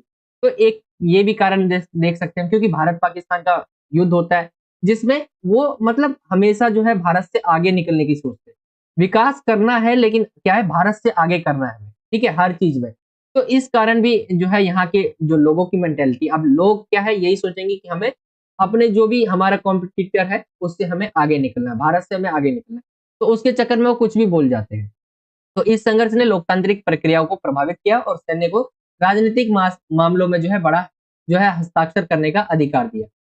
सैन्य का सामाजिक प्रभुत्व, अगर हम वहां की सेना की बात करें तो सेना भी क्या है, सेना भी जो है वहां पे सेना का काम ये नहीं है बॉर्डर की रक्षा करना, सेना का उसके अलावे और काम है वहां पे। अगर देखेंगे तो सेना ही क्या है, मतलब प्रॉपर्टी का काम है उनका, बहुत सारे काम जो है अगर आप देखेंगे तो सेना करती है वहां पे। अगर कोई गवर्नमेंट जॉब निकल रही है तो वहां पे सेना देखेगी। ये बहुत सारी चीजें जो है सेना के हाथ में, तो वहां पे प्रभुत्व किसका है, सेना का है। तो सैन्य पादरियों और पादरियों के सामाजिक प्रभुत्व और अभिजात वर्ग के मालिक होने के कारण निर्वाचित सरकारों को लगातार उखाड़ फेंका गया। यानी अगर हम देखें, सेना का क्या है, इतना दबदबा है कि वो क्या है, किसी भी सरकार को पलट सकती है, उखाड़ फेंक सकती है।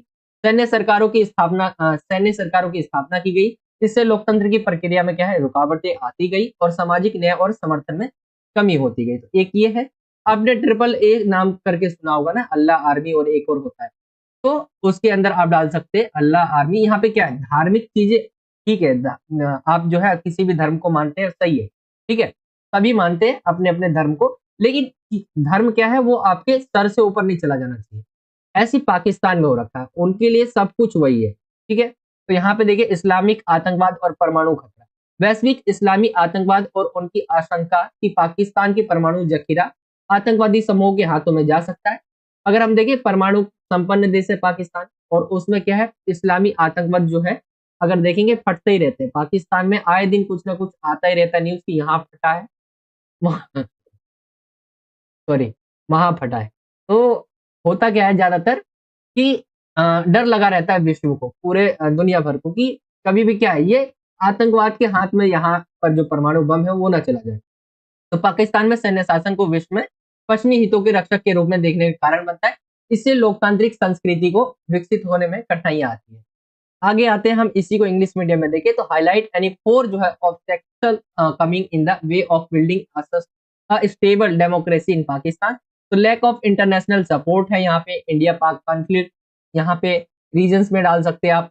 Social dominance of the military हो गया, and Islamic terrorism and nuclear threat. तो ये पॉइंट्स आप इसके अंदर एक्सप्लेन करेंगे। तो कुछ इस तरह से है, आप इसको एक्सप्लेन करेंगे, इंग्लिश मीडियम में है, आप इसे पढ़ना चाहे तो पढ़ सकते हैं। आगे हम आते हैं अगले क्वेश्चन पे। क्वेश्चन नंबर है आपका 22।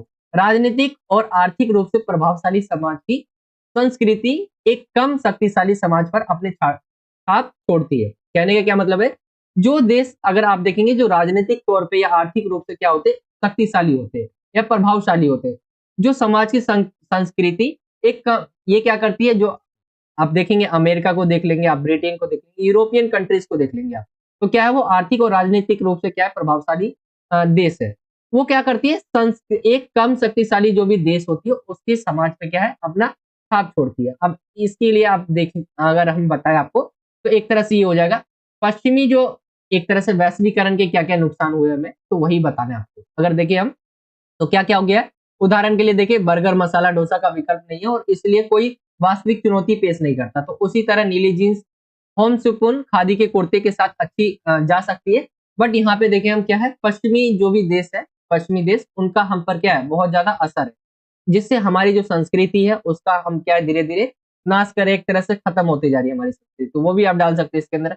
वैश्वीकरण हमारे सांस्कृतिक दृष्टिकोण को व्यापक बनाता है और सांस्कृतिक एक रूपता उत्पन्न करता है, संस्कृतियों और अधिक भिन्न और विशिष्ट बनाता है। तो अगर आप देखेंगे वैश्वीकरण से क्या है, अगर कई फायदे हैं तो कई नुकसान भी है। वर्ल्ड की जो संस्कृति है, एक देश की अपनी संस्कृति थी, दूसरे की अपनी थी, जो विविधताएं थी वो धीरे धीरे क्या है, अगर इंटरनेट देखे, सोशल मीडिया देखे, इन कारणों से क्या है, वो खत्म होते जा रही है। यह न केवल गरीब देशों के लिए बल्कि पूरी मानवता के लिए खतरनाक है, क्योंकि इससे पूरे विश्व की जो समृद्ध संस्कृति जो विरासत है वो सिकुड़ती जा रही है। बाहरी प्रभाव केवल हमारे विकल्पों को बढ़ाते हैं और कभी कभी हमारी संस्कृति को पारंपरिक रूप से प्रभावित किए बिना ही क्या है, संशोधित कर देते हैं। तो ये पॉइंट्स आप लिख सकते हैं कि किस तरह कोई देश जो राजनीतिक रूप से या आर्थिक रूप से प्रभावशाली होता है, वो समाज की जो है छोटे कम शक्तिशाली देश के समाज पर अपने छाप छोड़ती है। और आज हम भी यूज करते हैं, आप भी यूज करते हैं वही चीजें अगर देखेंगे तो ज्यादातर क्या है, अगर मोबाइल फोन्स हो गया आपका, ठीक है, ठीक है, यूज करना अच्छी बात है, लेकिन हमारी कहीं ना कहीं ये मोबाइल फोन हमारी संस्कृति में नहीं आता। बट बहुत सारी चीजें जैसे हमारा खान पान हो गया, हमारे त्योहार हो गए, जैसे हम बाहर के त्योहार आजकल बहुत ज्यादा मनाने लग गए हैं, तो ऐसे ऐसे फेस्टिवल जो और अपने त्योहार हमारे क्या हो रहे हैं, खत्म होते जा रहे लगभग। तो ये आप चीजें इसके अंदर ऐड कर सकते हैं। इंग्लिश मीडियम में इसको देखिए, the culture of a politically and economically a dominant society leaves its mark on a less powerful society। Analyze करना है this statement। तो यहाँ पे जो है external influence only increase our option and sometimes they modify our culture without traditionally affecting it। For example, burger masala is not a जो है substitute, but dosa and hence does not pose any real challenge। Similarly, blue jeans can go well with a homespun khadi kurta. तो ये जा सकते हैं। Globalisation जो है broadens our culture outlook and जो है प्रोड्यूस कल्चर होमोजेनिजेशन जो making culture more different and जो है डिस्टेंस। तो यहाँ पे आप देख सकते हैं एंड यहाँ पे लास्ट पॉइंट है, this is dangerous not only for the poor countries but for the entire humanity because the rich culture heritage of the entire world is shrinking. तो ये आप इसके बारे में लिख सकते हैं। अब आते इसी में अथवा दिया हुआ है और करके दिया हुआ है क्वेश्चन एंड इसमें बोला गया है विकासशील देशों पर वैश्वीकरण के आर्थिक प्रभाव का विश्लेषण करना है आपको। अब विकासशील जो देश है, तीन तरह के देश होते हैं, थ्री टाइप के अगर हम वर्ल्ड में देखें तो एक होता है विकसित देश, ठीक है, एक होता है विकसित जिसने विकास कर लिया जैसे अमेरिका, ये क्या है सभी विकसित देश है। एक होता है विकासशील, विकासशील मतलब होता है जो अभी विकास कर रहा, और तीसरा होता है अविकसित देश जिसको हम कहेंगे जो विकासशील की राह में नहीं है, मतलब तीसरे पायदान पे होता है, जो कि वो राह में भी नहीं होता अपने विकास पे। और ये क्या है, राह में है, एक विकास कर लिया है और एक ने शुरुआत भी नहीं करी है। तो ये होता है विकासशील देश में भारत आता है एंड यहाँ पर बोला गया है विकासशील देशों पर वैश्वीकरण के आर्थिक प्रभाव। तो अगर हम देखें वैश्वीकरण के आर्थिक प्रभाव तो बहुत सकारात्मक हमें दिखते हैं। वैश्वीकरण ने दुनिया भर में वस्तुओं के व्यापार में करी है वृद्धि, विभिन्न देशों द्वारा अन्य देशों के आयात पर लगाए गए जो प्रतिबंध है उसको कम किया है। तो यहाँ पे देखेंगे व्यापार में वृद्धि हुआ है, यहाँ पे आप ये पॉइंट लिख सकते हैं, एक्सप्लेन कर सकते हैं। दूसरा देखिए देशों के बीच पूंजी की आवाजाही पर प्रतिबंध भी कम किया है। तो पूंजी की आवाजाही हुई, यानी पूंजी का क्या है, एक जगह से दूसरी जगह जाना वो आसान हो गया है पहले के मुकाबले। इस प्रकार अमीर देशों में निवेशक अपने पैसे को अन्य देशों में विशेष रूप से विकासशील देशों में निवेश कर सकती है। अगर आप देखेंगे आज के समय तो दुनिया भर के जो अमीर लोग हैं वो पैसा इन्वेस्ट करते हैं दूसरे देशों में, विकासशील देशों में। जैसे भारत में भी कई कई सारे जो है देश अपना पैसा लगाते हैं और उन्हें बेहतर रिटर्न मिलता है। तो ये किससे हुआ है, वैश्वीकरण के कारण ही हुआ है। वैश्वीकरण ने क्या है, इंटरनेट और कंप्यूटर से संबंधित जो भी सेवाएं रहती है उसके क्या है, विचार को प्रसार किया है। तो ये पॉइंट्स लिख सकते हैं, वैश्वीकरण के कारण लोगों की आवाजाही में वृद्धि हुई है। उदाहरण के लिए यूएस में सिलिकॉन वैली में लगभग जो है अगर हम देखें तो यहाँ पे 3 लाख भारतीय जो है वो काम कर रहे हैं। तो ये हो सकता है। हाँ, विकासशील देशों पर इसका सकारात्मक प्रभाव पड़ा। तो ये पॉइंट्स आप इसके अंदर लिखेंगे। तो विकासशील देशों पे अगर हम देखे ज्यादातर तो इसके सकारात्मक ही प्रभाव पड़े हैं आर्थिक रूप से अगर हम देखें तो वैश्वीकरण के। इंग्लिश मीडियम में देखें analyse the economic effect of globalisation on developing countries. तो यहाँ पे मैंने आपको बताया जैसा कि globalisation has increase trade in goods around the world. तो यहाँ पे इंक्रीज हुआ है गुड्स को हम जो है एक दूसरे देश में पहुंचा सकते हैं। यहाँ पे देखिए जो भी रिस्ट्रिक्शंस थे on movement of capital between countries have also been reduce हुआ है। दिस जो है investors in rich countries can invest their money in other countries specially developing countries where they get better returns. ये हो जाएगा globalisation had जो है lead to the spread of ideas such as a internet and computer related service. Globalisation has increase the movement of people. For example अगर हम देखिए there are about 3 lakhs Indians working in Silicon Valley in the USA. Yes, it had a positive impact on developing countries. तो ये आपका answer हो जाएगा इसका। आगे हम आते हैं क्वेश्चन नंबर 23 की तरफ। क्वेश्चन नंबर 23 है भारत के विभिन्न भागों की क्षेत्रीय मांगे अनेकता के साथ एकता के सिद्धांत का उदाहरण है। क्या आप इससे सहमत है? अगर आप जिस देश में लोकतंत्र है, जिस देश में लोकतंत्र है, तो उस देश में क्या है, हमेशा आवाजें उठती रहती है क्षेत्रीय मांगों को, ठीक है, क्षेत्रीय मांगों की। और ये क्या है, इन्होंने बोला है कि क्षेत्रीय मांगे उठती है, उसमें क्या अनेकता के साथ एकता के सिद्धांत का उदाहरण है। आप इसको आपको बताना है। अगर हम देखें क्षेत्रीय मांगों का उठना सही है, क्योंकि ये भी क्या है, एक लोकतंत्र का ही पार्ट है। लोकतंत्र में ये आता है जिसमें आपकी कोई भी मांग हो तो आप वहां पे रख सकते हैं। तो यही ऐसा ही होता है। अगर आप देखेंगे एग्जाम्पल के लिए, तो भारत के ऐसे कई स्टेट है जो अपनी मांगे रखते हैं, क्षेत्र है जो अपनी मांगे रखते हैं। क्षेत्रीय आकांक्षाएं लोकतांत्रिक राजनीति का हिस्सा है। क्षेत्रीय मांगों को लोकतांत्रिक तरीके से संबोधित करना होगा। ठीक है, अगर हम इस इनकी राय या इनकी जो भी मांगी है उनको अगर हम ध्यान नहीं देंगे, तो क्या है, हमेशा प्रतिरोध या अलगाववाद वाद की भावना जो है उसके उनके अंदर पैदा होगी, जिससे वो हमेशा ऐसी फिर क्या है, अलगाव होने की मांग करेंगे। तो ये भारत में नहीं है, लेकिन यूके यूएस जैसे देशों में देखें, स्कॉटलैंड में क्षेत्रीय आकांक्षाएं है। क्षेत्रीय आकांक्षाओं को जवाब देने का सबसे अच्छा तरीका क्या है, लोकतांत्रिक वार्ता, यानी लोकतांत्रिक तरीके से बातचीत करना। सत्ता की साझेदारी, अधिक प्रतिनिधि होने के लिए क्षेत्रीय दलों को राज्य के साथ केंद्र में क्षेत्रीय स्तर पर सत्ता साझा करने की अनुमति दी जानी चाहिए। हमारे संविधान जो बनाए हैं, हमारे संविधान के बनाने वाले जो लोग थे, उनकी अगर हम दृष्टि देखें तो बहुत दूरदर्शिता थी। संविधान की छठी अनुसूची को देखें हम, तो वहां पे क्या है, विविधता को समायोजित करने के लिए संघीय विशेषता को लचीलापन और विशेष प्रावधान प्रदान करने की अनुमति देता है। क्षेत्रीय असंतुलन को बिना किसी भेदभाव के समायोजित किया जा सकता है। तो यहाँ पे हमारे जो संविधान बनाने वाले थे, उन्होंने इतने तक की सोच रखी थी कि अगर हम देखें, कोई भी जगह क्षेत्र देखें जो मांग कर रहा है, तो उसके लिए भी विशेष प्रावधान यहाँ पे दिए हुए थे। ठीक है, तो ये हो जाएगा। इसलिए क्षेत्रीय आकांक्षाओं को अलगाववाद का समर्थन करने के लिए प्रोत्साहित नहीं किया जाता है। इस प्रकार भारत में क्षेत्रवाद को लोकतांत्रिक राजनीति के अंग के रूप में स्वीकार किया जाता है, और ये होना भी चाहिए। अगर आपकी कुछ डिमांड है, सरकार से मांग है, तो आप कर सकते हैं। तो ये आपका हो जाएगा ये। और हाँ, मैं निम्नलिखित कारणों से सहमत हूँ। यहाँ पे ये भी पूछा गया था कि आप सहमत है, कारण दे। ये आपका हो जाएगा क्वेश्चन का आंसर। इंग्लिश मीडियम में देखिए, the regional demands of different parts of India are an example of the principle of unity with diversity. Do you agree, give reasons. तो yes, I agree for the following reasons. यहाँ पे देखेंगे तो ये यहाँ क्या बताया हुआ है, regional aspirants are part of democratic political politics. Regional demands have to be addressed democratically. तो यहाँ पे बोला गया है लोकतांत्रिक तरीके से करना चाहिए। बाकी आप यहाँ पे पढ़ सकते हैं। व्हेन वी ट्राई टू जो है सप्रेस रीजनल जो है experience, it will lead to resistance and जो है sessions. This is not the case in India, but other small countries in the UK like Scotland have regional aspirants, and the best way to respond to regional जो है aspirant it is through democratic dialogue. तो यहाँ पे ये बताया power sharing, and यहाँ पे और भी पॉइंट्स आप इन्हें पढ़ सकते हैं। तो ये कुछ इस तरह से ये वाला सेक्शन होगा, जिसके अंदर आपके 4-4 नंबर वाले क्वेश्चन थे। पूरा सेक्शन आपका 20 नंबर का होगा ये वाला।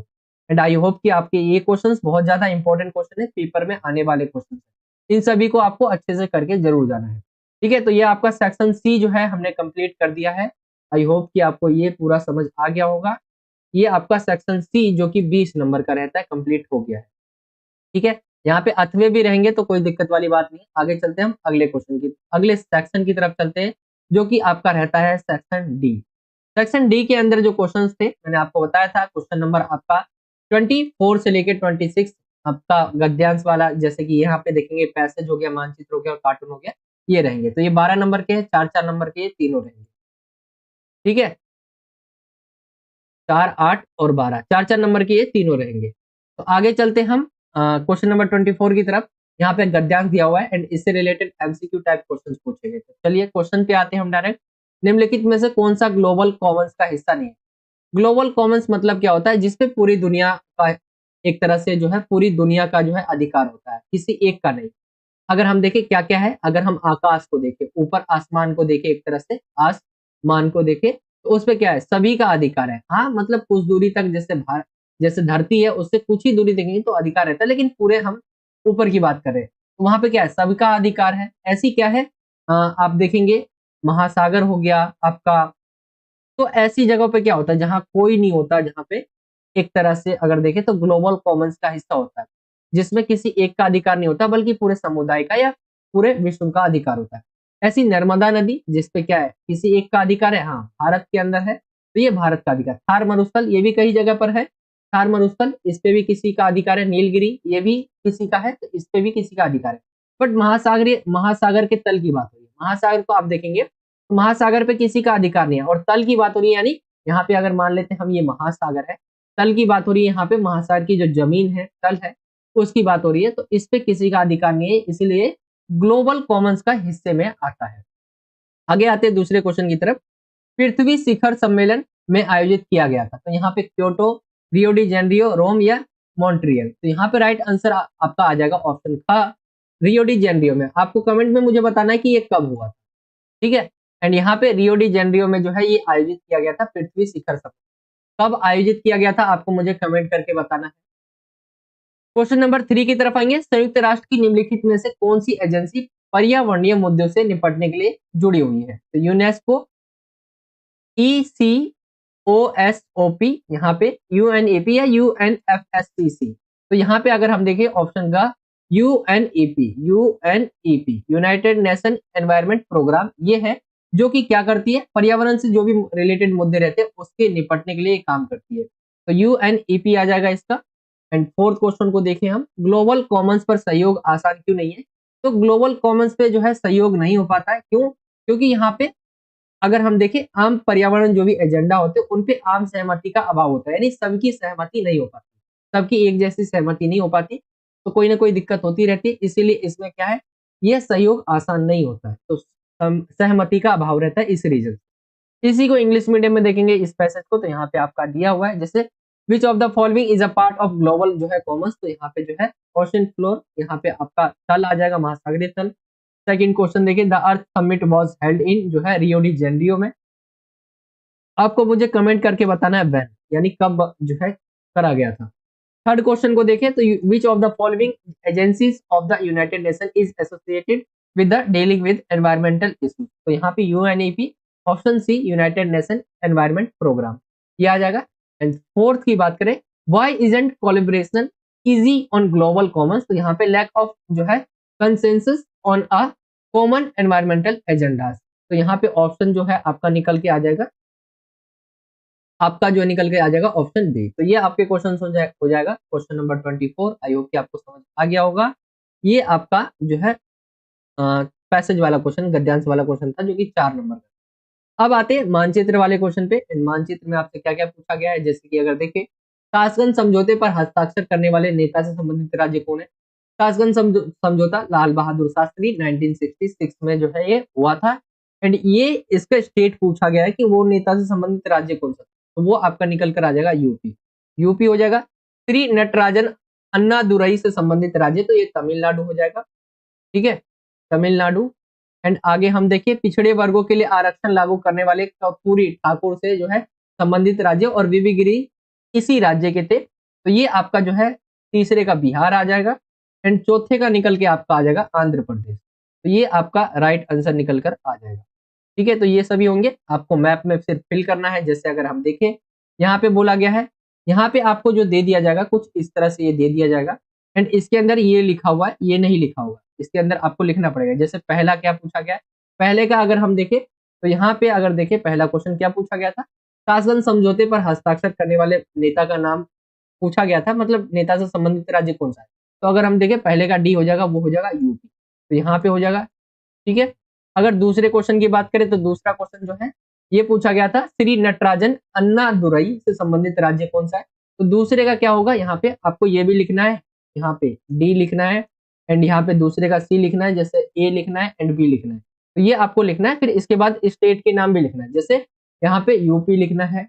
यहाँ पे अगर सी की बात करें हम, तो ये आपका तमिलनाडु हो जाएगा, ठीक है, मैं तमिल लिख देता हूँ। एंड यहाँ पे ए की बात करें तो ये बिहार हो जाएगा। यहाँ पे अगर देखेंगे, यहाँ पे दिए हुए आपका, जैसे ए, ये रहा आपका बिहार, ये रहा आपका आंध्र प्रदेश, और ये रहा आपका तमिलनाडु, तो कुछ इस तरह से मैप आएगा आपका, ये हो जाएगा। इसके बाद दृष्टिबाधित छात्रों के लिए भी दिया हुआ है, मैं इनका जो है आंसर जैसे बता देता हूँ। जैसे वह राज्य जहाँ दलाई लामा ने शरण ली थी, तो वो था आपका हिमाचल प्रदेश। हिमाचल प्रदेश में जो है शरण ली थी, हिमाचल प्रदेश राइट आंसर होगा।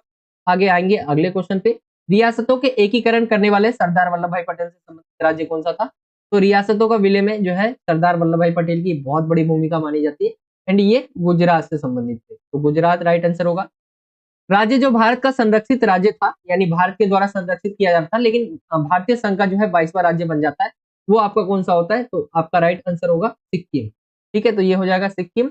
1962 के युद्ध में चीन द्वारा जो है राज्य पर कब्जा कर लिया गया था, तो ये आपका अरुणाचल प्रदेश निकल कर आ जाएगा, अरुणाचल प्रदेश। तो ये उन बच्चों के लिए जो दृष्टिबाधित है, विजुअली इम्पायर्ड कैंडिडेट्स के लिए होता है ये। तो ये क्वेश्चन हो जाएगा आपका इंग्लिश मीडियम में, अगर आप देखना चाहते हैं तो कुछ इस तरह से हो जाएगा ये।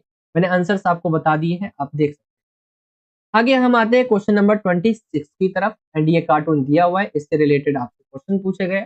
मैंने इनके आंसर्स भी साथ में दे दिए। जैसे कार्टून में दिखाया गया कि इन दो नेताओं के बारे में बताना है आपको जिन्होंने 1977 का चुनाव जीता था। तो 1977 का चुनाव किसने जीता था? यहाँ इसके अंदर देखेंगे मोरारजी देसाई है, अटल बिहारी वाजपेयी है, जगजीवन राम है, चरण सिंह है और राजनारायण। इसमें किन्हीं दो का आपको पूछा गया था। यहाँ पे आपको 4 5 6 नाम दे दिए शायद, 1 2 3 4 5 5 नाम दे दिए। आप इनमें से किसी दो का लिख सकते हैं।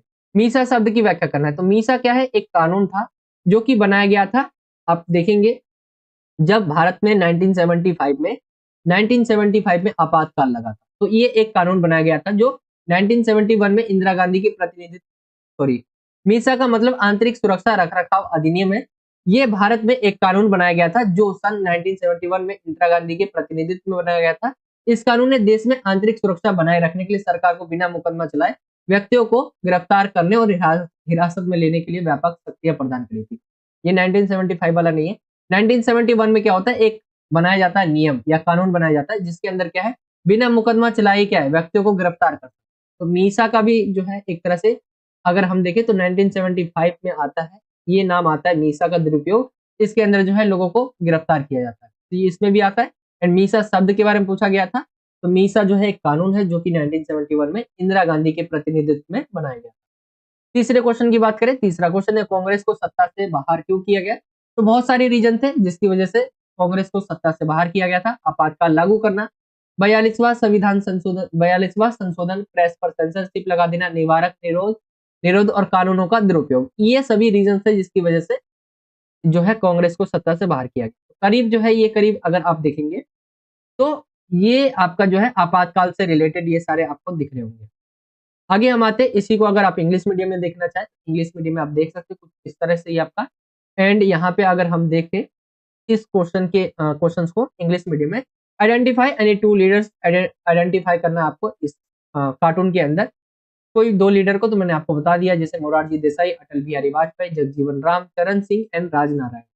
एक्सप्लेन द मीस टर्म मीसा, तो यहाँ पे आप देख सकते हैं, पढ़ सकते हैं। ये एक क्या था? लॉ था made in India in 1971 under the representation of India Indira Gandhi. Third की बात करें, वाई वाज कांग्रेस जो है आउट जो है ऑस्टेड फ्रॉम पावर, तो यहाँ पे जो है इम्पोजन ऑफ इमरजेंसी हो गया। 42 अमेंडमेंट हो गया आपका, ठीक है। सेंसरशिप ऑफ प्रेस हो गया। प्रिवेंटिव जो है डेंटेशन और क्या है, मिस यूज ऑफ लॉज, तो यहाँ पे आप ये लिख सकते हैं। दृष्टिबाधित छात्रों के लिए भी दिया हुआ इसी क्वेश्चन में, ये आपका पूछा गया था। जैसे बिहार आंदोलन का नेतृत्व किसने किया था? तो जयप्रकाश नारायण ने किया था। गुजरात में छात्र आंदोलन का मुख्य कारण क्या था? तो अगर हम देखें तो वहां पे क्या है, सामानों का क्या है, रेट बहुत ज्यादा हो गया था, यानी महंगाई एक रीजन था। 1974 में गुजरात में छात्रों ने शुरुआत की खाद्यान्न खाना पकाने के खिलाफ एक आंदोलन अनाया। अन्य आवश्यक वस्तुओं जैसे तेल और तेल की बढ़ती कीमतों पर जो है उन्होंने एक क्या किया, आंदोलन किया था। तो ये इससे रिलेटेड हो जाएगा, ये कारण हो जाएगा महंगाई। एंड तीसरे में पूछा गया था अनुच्छेद 352 क्या कहता है?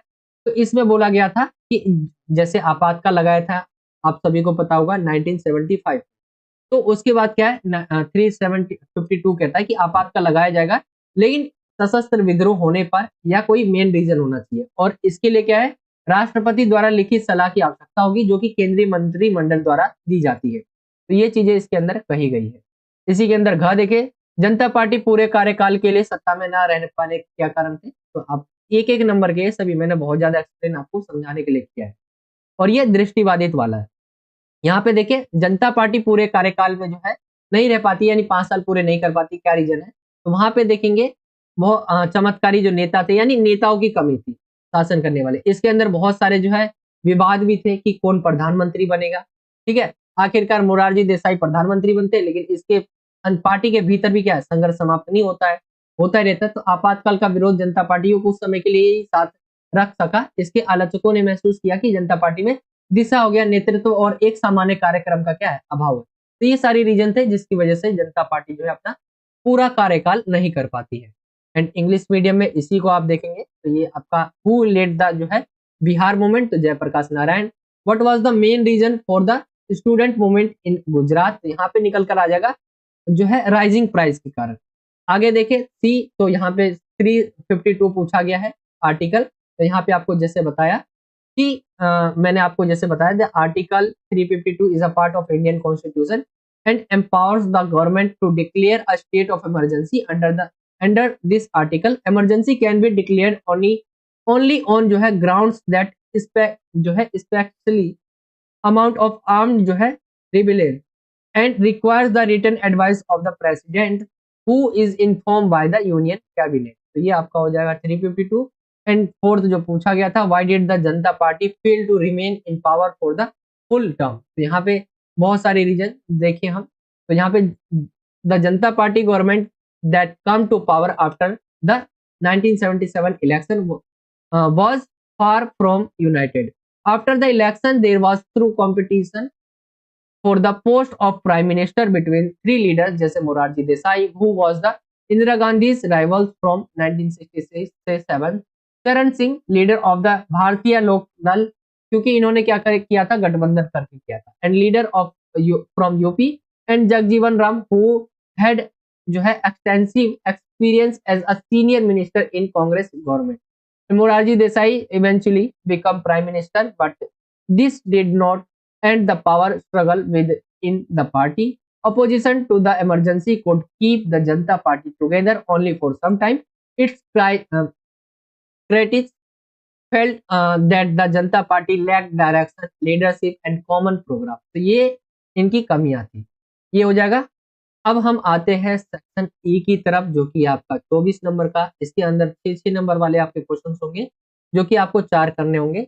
अगर देखिए 27वां क्वेश्चन, तो यूरोपीय संघ से रिलेटेड पूछा गया है कि उसको अत्यधिक प्रभावशाली क्षेत्रीय संगठन बनाने वाले कारकों की व्याख्या करें। अगर आप यूरोपीय संघ का झंडा देखेंगे, यूरोपीय संघ है क्या, तो इसके अंदर यूरोप की कंट्रीज को देखेंगे आप, जैसे पूरे वर्ल्ड के मैप को देखेंगे तो यहाँ पे आपको एशिया दिखेगा, यहाँ पे अफ्रीका दिखेगा आपको, यहाँ पे नॉर्थ अमेरिका, यहाँ पे साउथ, ठीक है, उत्तर अमेरिका, दक्षिण अमेरिका, यहाँ पे आपको यूरोप दिखेगा, ठीक है। तो यहाँ पे यूरोप के बारे में बात करिए, तो यूरोप का एक संगठन बना रखा है। यूरोप में अगर देखें तो कई सारे देश आते हैं, उनमें से काफी ज्यादा देशों ने मिलकर एक संघ बना रखा है जिसका नाम है यूरोपीय संघ। इसके अंदर 27 अभी जो है देश शामिल है, जिसमें से बहुत सारे देश जो है पावरफुल। तो इसके ये जो संगठन है, इसको क्या ऐसी चीज है जो प्रभावशाली बनाती है। तो अगर हम देखें आर्थिक रूप से देखें तो विश्व व्यापार में अमेरिका की तुलना में 3 गुना बड़ा हिस्सा रखता है ये। इसकी मुद्रा देखें तो इन्होंने क्या अपनी एक मुद्रा बना रखी है यूरो, जिसका नाम है यूरो। ये क्या है, डॉलर के लिए खतरा पैदा कर सकती है, एक ये रीजन हो गया। यूरोपीय संघ विश्व व्यापार संगठन में एक महत्वपूर्ण ब्लॉक के रूप में कार्य करता है। तो ये आर्थिक रीजन हो गए जिसकी वजह से ये पावरफुल है। राजनीतिक कारक देखें हम, तो यूरोपीय संघ का सदस्य देश अगर देखें फ्रांस, तो वो क्या है, संयुक्त राष्ट्र की नीतियों को प्रभावित करने के लिए सुरक्षा परिषद में क्या है, यानी यूएनओ का क्या है, स्थायी सदस्य है। यूरोपीय संघ में यूएनएससी के विभिन्न गैर स्थायी, यूएनओ में आपको पता होगा कि 5 स्थायी है और 10 अस्थायी सदस्य भी है। तो अस्थायी सदस्य में भी क्या, यूरोप, हालांकि ये बदलता रहता है लेकिन उसमें भी ये आते रहते हैं। यूरोपीय संघ सैन्य बल को छोड़कर कूटनीति और वार्ता में एक प्रभावशाली भूमिका निभाता है, यानी मानव अधिकार और पर्यावरणीय गिरावट पर चीन के साथ यूरोपीय संघ की बातचीत उल्लेखनीय है। ये राजनीतिक कारक हो गए। और सैन्य कारक यहाँ पे देखें हम, तो यूरोप संघ की संयुक्त सशस्त्र सेना दुनिया में दूसरी सबसे बड़ी, सेकंड लार्जेस्ट सेना है इसके पास। इसका कुल सैन्य खर्च देखें तो अमेरिका के बाद क्या है, सेकंड नंबर है इसका। इसका महत्वपूर्ण सदस्य देश देखें फ्रांस, जिसके पास क्या है, परमाणु हथियार है। तो उसके पास 335 परमाणु हथियार है, यानी परमाणु संपन्न देश भी इसमें शामिल है। एक यूरोपीय संघ अंतरिक्ष और संचार प्रौद्योगिकी का दुनिया का सबसे महत्वपूर्ण स्रोत है।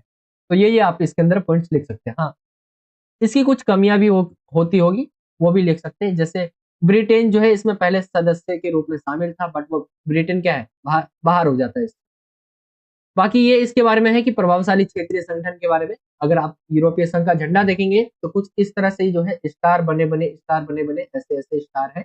और ये बना हुआ है, और नीले कलर का ये है, यहाँ पे स्टार बने हुए हैं। ये है यूरोपीय संघ। आई होप कि आपको समझ आ गया होगा। इंपॉर्टेंट क्वेश्चन ये 6 नंबर में पूछा जा सकता है। इंग्लिश मीडियम में देखें, explain the factor that make the European Union highly influential regional organisation. तो यहाँ पे देखिए इकोनॉमिक फैक्टर देखिए, तो यहाँ पे 3 times larger share in world trade than America. यहाँ पे देखिए 3 टाइम्स जो है लार्जर है अमेरिका से भी। इसकी करेंसी है euro, could pose a threat to the dominance of the US dollar. And third देखिए हम, the European Union act as an important bloc in the World Trade Organisation. तो ये आपके जो हो जाएगा, ये आपका इकोनॉमिकल जो फैक्टर होंगे वो होंगे। पॉलिटिकल फैक्टर की बात करें तो France as a member of the European Union holds a permanent seat on the security council of influence UN policy.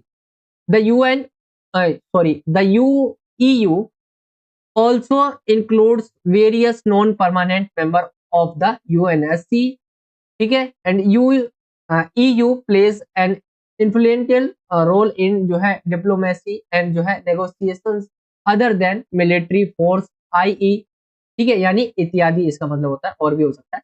EU dialogues with China on human rights and environmental जो है degradation is notable. तो ये अब political factor हो जाएंगे। फिर military factor की आप बात कर सकते हैं, तो यहाँ पे सेकंड लार्जेस्ट इनके पास क्या है, आर्म फोर्स है, यहाँ पे सेकंड लार्जेस्ट, सेकंड यहाँ पे सेकंड नंबर पे अमेरिका के बाद मिलिट्री जो है एक्सपेंडिचर में यहाँ पे सेकंड है, अमेरिका के बाद आता है। It is it important member France experience a nuclear जो है न्यूक्लियर बॉम्ब है इनके पास, ये आप लिख सकते हैं। तो ये आपका हो जाएगा यूरोपीय संघ के बारे में, जो पावरफुल बनाती है यूरोपीय संघ। ये आपका हो जाएगा क्वेश्चन नंबर 27। इसके अंदर आपको अथवा देखने को मिलेगा। एंड अथवे में अगर हम देखें तो आसियान के बारे में पूछा गया। आसियान अगर आप सभी को ना पता हो तो आसियान भी क्या है, एक संगठन ही है, संघ है, जो कि बनाया गया है दक्षिण एशियाई देशों ने। इसमें अगर आप भारत के, मैं अगर देखूं मैप बना के अगर मैं आपको दिखाऊं, तो यहाँ पे अगर आप भारत को देखेंगे, क्योंकि मैं भारत के अलावा और बना नहीं पाता हूँ, अगर भारत के इधर की तरफ देखेंगे तो यहाँ पे क्या आसियान कंट्रीज है, 10 देश शामिल है इसमें। शुरू में 5 थे, फिर 5 ऐड होते, तो 10 कंट्रीज इसके अंदर अभी के समय। और आप देखेंगे आसियान कंट्रीज के साथ भारत जो है, भारत की बातचीत बहुत अच्छी है। और यहाँ पे जैसे पूछा गया क्वेश्चन, आसियान वे का अर्थ स्पष्ट कीजिए, आसियान समुदाय के स्तंभों और उद्देश्यों के नाम बताइए, आसियान विजन 22 के घटक क्या है। तो आसियान वे का अर्थ क्या, एशियाई राष्ट्रीय एकीकृत नेटवर्क, एशियाई। आसियान एक विशेष रूप से एशियाई देशों को एकत्र करने का प्रयास करने वाला संगठन है। एशियन सुरक्षा समुदाय, इसका मुख्य उद्देश्य क्या है, एशिया क्षेत्र में सुरक्षा बढ़ाना और समृद्धि को बनाए रखना। एकमात्र ऐसा संगठन है जो एशियाई देशों के बीच सुरक्षा मुद्दों पर चर्चा करने की क्षमता रखता है। और इसके आर्थिक समुदाय की बात करें, आर्थिक समुदाय, तो यहाँ पे आर्थिक समृद्धि और सामाजिक प्रगति को प्रोत्साहित करना एक महत्वपूर्ण उद्देश्य है। आर्थिक सहयोग हो गया, व्यापार और विकास के क्षेत्र में सहयोग बढ़ाना। आसियान सामाजिक सांस्कृतिक समुदाय, यहाँ पे देखें तो सामाजिक प्रगति और सांस्कृतिक विकास को प्रोत्साहित करना एक प्रमुख उद्देश्य है। एशियाई सांस्कृतिक विविधता को समर्थन करना और एक दूसरे के साथ सांस्कृतिक आदान प्रदान को समझना। आसियान विजन 22 के घटक के बारे में बात करें तो बाहरी दिखने वाली भूमिका और बातचीत के लिए प्रोत्साहन, ये 2 घटक शामिल है, जो सहित आसियान के मुख्य उद्देश्यों एक में को समझाने और इस पर सहमति बनाए रखने के लिए महत्वपूर्ण है। तो ये आसियान के बारे में है। आसियान में जैसे देशों की बात करें तो जैसे थाईलैंड हो गया, लाओस हो गया, कंबोडिया हो गया, ठीक है, Myanmar, Thailand, Laos, Cambodia, Vietnam हो गया, सिंगापुर हो गया, फिलीपींस हो गया, ये टोटल 10 देश इसके अंदर शामिल है। इंडोनेशिया भी शामिल है, जिसमें इंग्लिश मीडियम में देखें हम, इंग्लिश मीडियम में explain the meaning of ASEAN में, name the pillars and objectives of ASEAN community, what are the components of ASEAN vision 2020। तो यहाँ पे आप एक्सप्लेनेशन देख सकते हैं इंग्लिश मीडियम में। एशियन सिक्योरिटी कम्युनिटी की बात करें तो यहाँ पे ऑब्जेक्टिव क्या है, इनहेंस सिक्योरिटी एंड मेंटेन जो है प्रोस्पेक्टिविटी इन जो है एशियन रीजन। यहाँ पे जैसे it is only organization that has ability to discuss security issue among Asian countries। यहाँ पे एशियन इकोनॉमिक जो है कम्युनिटी की बात करें तो यहाँ पे जो है प्रमोटिंग इकोनॉमिक जो है prosperity and social progress is an important objective to increase cooperation in the areas of economic cooperation, trade and development. यहाँ पे थर्ड बात करें हम, यहाँ पे सोशल कल्चर कम्युनिटी की, तो यहाँ पे आप पॉइंट्स आप पढ़ सकते हैं जो कि इंग्लिश मीडियम में दिए हुए। तो ये आसियान के बारे में पूछा गया था। आसियान के बारे में क्या क्या चीजें पूछी गई थी इसमें अगर हम देखें, आसियान समुदाय के स्तंभों और उद्देश्यों के बारे में पूछा गया। तो आसियन स्तंभ अगर हम देखें तो यहाँ पे ये दिए हुए आप पढ़ सकते हैं। ठीक है, तो मैंने एक्सप्लेन कर दिया। आगे चलते हैं हम अगले क्वेश्चन की तरफ। क्वेश्चन नंबर है आपका 28। संयुक्त राष्ट्र में सुधार का अर्थ है सुरक्षा परिषद का पुनर्गठन, उपयुक्त तर्कों के साथ कथन की पुष्टि कीजिए। यूएनओ जिसको आप सुनते होंगे हमेशा, और इसके बारे में कहा जाता है कि इसमें क्या है, सुधार की आवश्यकता है सुरक्षा परिषद को लेकर खास। तो आपके क्या उपयुक्त तर्कों के साथ आपको कथन की पुष्टि करनी है। तो यूएन में क्या है, स्थायी संख्या जो है 5 है और ये शुरू से है, तो इसमें क्या है, बदलाव करना चाहिए। अस्थायी सदस्यों की संख्या भी बढ़ानी चाहिए। ये सारी चीजें आप लिख सकते हैं, क्योंकि देखिए संयुक्त राष्ट्र चार्टर ने स्थायी सदस्यों को पूरी दुनिया में क्या है, स्थिरता लाने के लिए विशेष स्थान दिया है। यह स्थिति वहीं रहती है और किसी को भी प्रवेश करने की अनुमति नहीं है। तो ये एक चीज गलत हो जाएगा, इसके लिए जो है और देशों की अनुमति होनी चाहिए। स्थायी सदस्यों को छोड़कर वीटो शक्ति का आनंद क्या है, एक मूल्यवान स्थिति में रखा जा सकता है। तो एक ये हो जाएगा। स्थायी सदस्य श्रेणी औद्योगिक विकसित देश से है, जिसे स्थायी या गैर स्थायी सदस्य बनने के लिए विकासशील देशों से प्रतिनिधित्व बढ़ाकर संतुलित किया जाना चाहिए। इसलिए सुरक्षा परिषद को संयुक्त राष्ट्र और अधिक प्रभावी बनाने के लिए अपने काम में सुधार करना चाहिए। अर्थात शांति बनाए रखने के लिए पहल में योगदान के आधार पर सदस्यों राज्यों को शामिल करने का निर्णय लिया जाना चाहिए। तो ये है स्थायी सदस्यों को लेकर अभी भी होता रहता है, जैसे भारत को लेकर भी होता रहता है कि भारत क्या है, स्थायी सदस्य के लायक है, बट क्या है, भारत में क्या है, हमेशा वीटो कर दिया जाता है चीन के द्वारा। बाकी चार ऐसा है ना कि यूएनओ में अगर आपको स्थायी सदस्य बनना है तो 5 देश है स्थायी सदस्य, पांचों की सहमति होनी चाहिए, जिसके अंदर जो है चीन बार बार क्या है, अड़ंगा अड़ा देता है, रोक देता है, वीटो कर देता है, जिसकी वजह से भारत नहीं बन पाता। इंग्लिश मीडियम में देखिए, reform the United nation means जो है reconstitution of the security council, justify the statement with जो है सुटेबल आर्गुमेंट्स। तो यहाँ पे आपके दिए हुए इंग्लिश मीडियम में आप इन्हें पढ़ सकते हैं, ये आपके पॉइंट है। ठीक है, तो ये आपका हो जाएगा। आगे हम आते हैं, इसी के अंदर और दिया हुआ है, संयुक्त राष्ट्र को एक अनिवार्य संगठन क्या बनाता है। बदलते संदर्भ में संयुक्त राष्ट्र को अधिक प्रासंगिक बनाने के लिए क्या क्या कदम उठाए जाने चाहिए। तो सबसे पहले ये क्या है, एक अनिवार्य संगठन है। हाँ, हम इसे कह सकते हैं अनिवार्य संगठन है। करीब 190 से प्लस देश, करीब जो है 194 है अगर मैं गलत नहीं हूं तो, बाकी 190 प्लस देश इसके अंदर शामिल है, यानी सबसे बड़ा संगठन है ये यूएनओ। इसके अंदर ये एक अनिवार्य संगठन इसलिए भी कहा जा सकता है। अगर हम बदलते परिवेश को देखें और इसमें क्या क्या चीजें ऐड की जा सकती है, तो यहाँ पे शांति निर्माण आयोग हो गया यहाँ पे। ठीक है, यूएनओ में जो है स्थायी सदस्य संख्या, इसमें सुधार कर सकते हैं, एक तरह से वही अच्छी चीजें लिख सकते हैं। अपने नागरिकों को अत्याचार से बचाने के लिए राष्ट्रीय सरकारों की विफलताओं में अंतर्राष्ट्रीय समुदाय की जिम्मेदारी स्वीकार करना, आतंकवाद की उसकी सभी रूपों और अभिव्यक्तियों में निंदा, सहस्त्राब्दी विकास लक्ष्य को प्राप्त करने के लिए एक समझौता होना चाहिए। और यहाँ पे ये भी एक्सप्लेन किया गया कि अनिवार्य संगठन क्या बनाता है। तो संयुक्त राष्ट्र जैसे अंतर्राष्ट्रीय संगठनों के बिना परस्पर निर्भरता और वैश्वीकरण संभव नहीं है।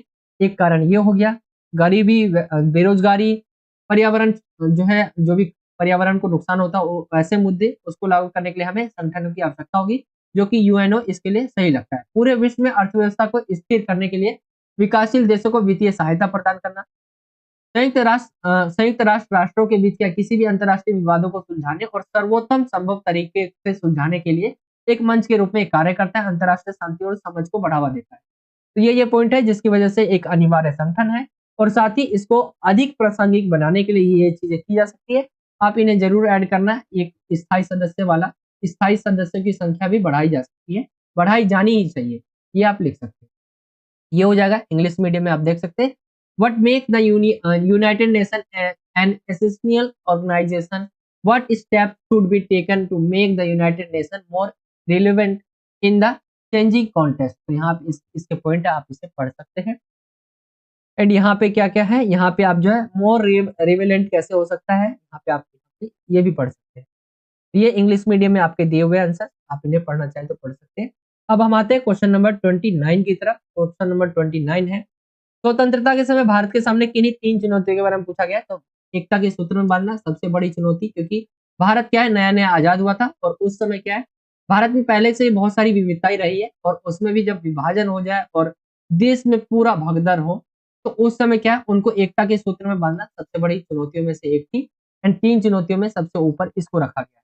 यहाँ पे आप पढ़ सकते हैं, स्वतंत्रता के समय भारत विभिन्न राज्यों में विभाजित था, इसलिए देश को एकता के सूत्र में पिरोने और जोड़ने की बड़ी चुनौती खड़ी हो गई। सरदार वल्लभ भाई पटेल ने इन राज्यों को या तो इच्छा से या कूटनीतिक रूप से जो है विभिन्न चरणों में पूरा करने के लिए एकीकृत करने का बीड़ा उठाया। तो इनकी बहुत बड़ी भूमिका मानी जाती है।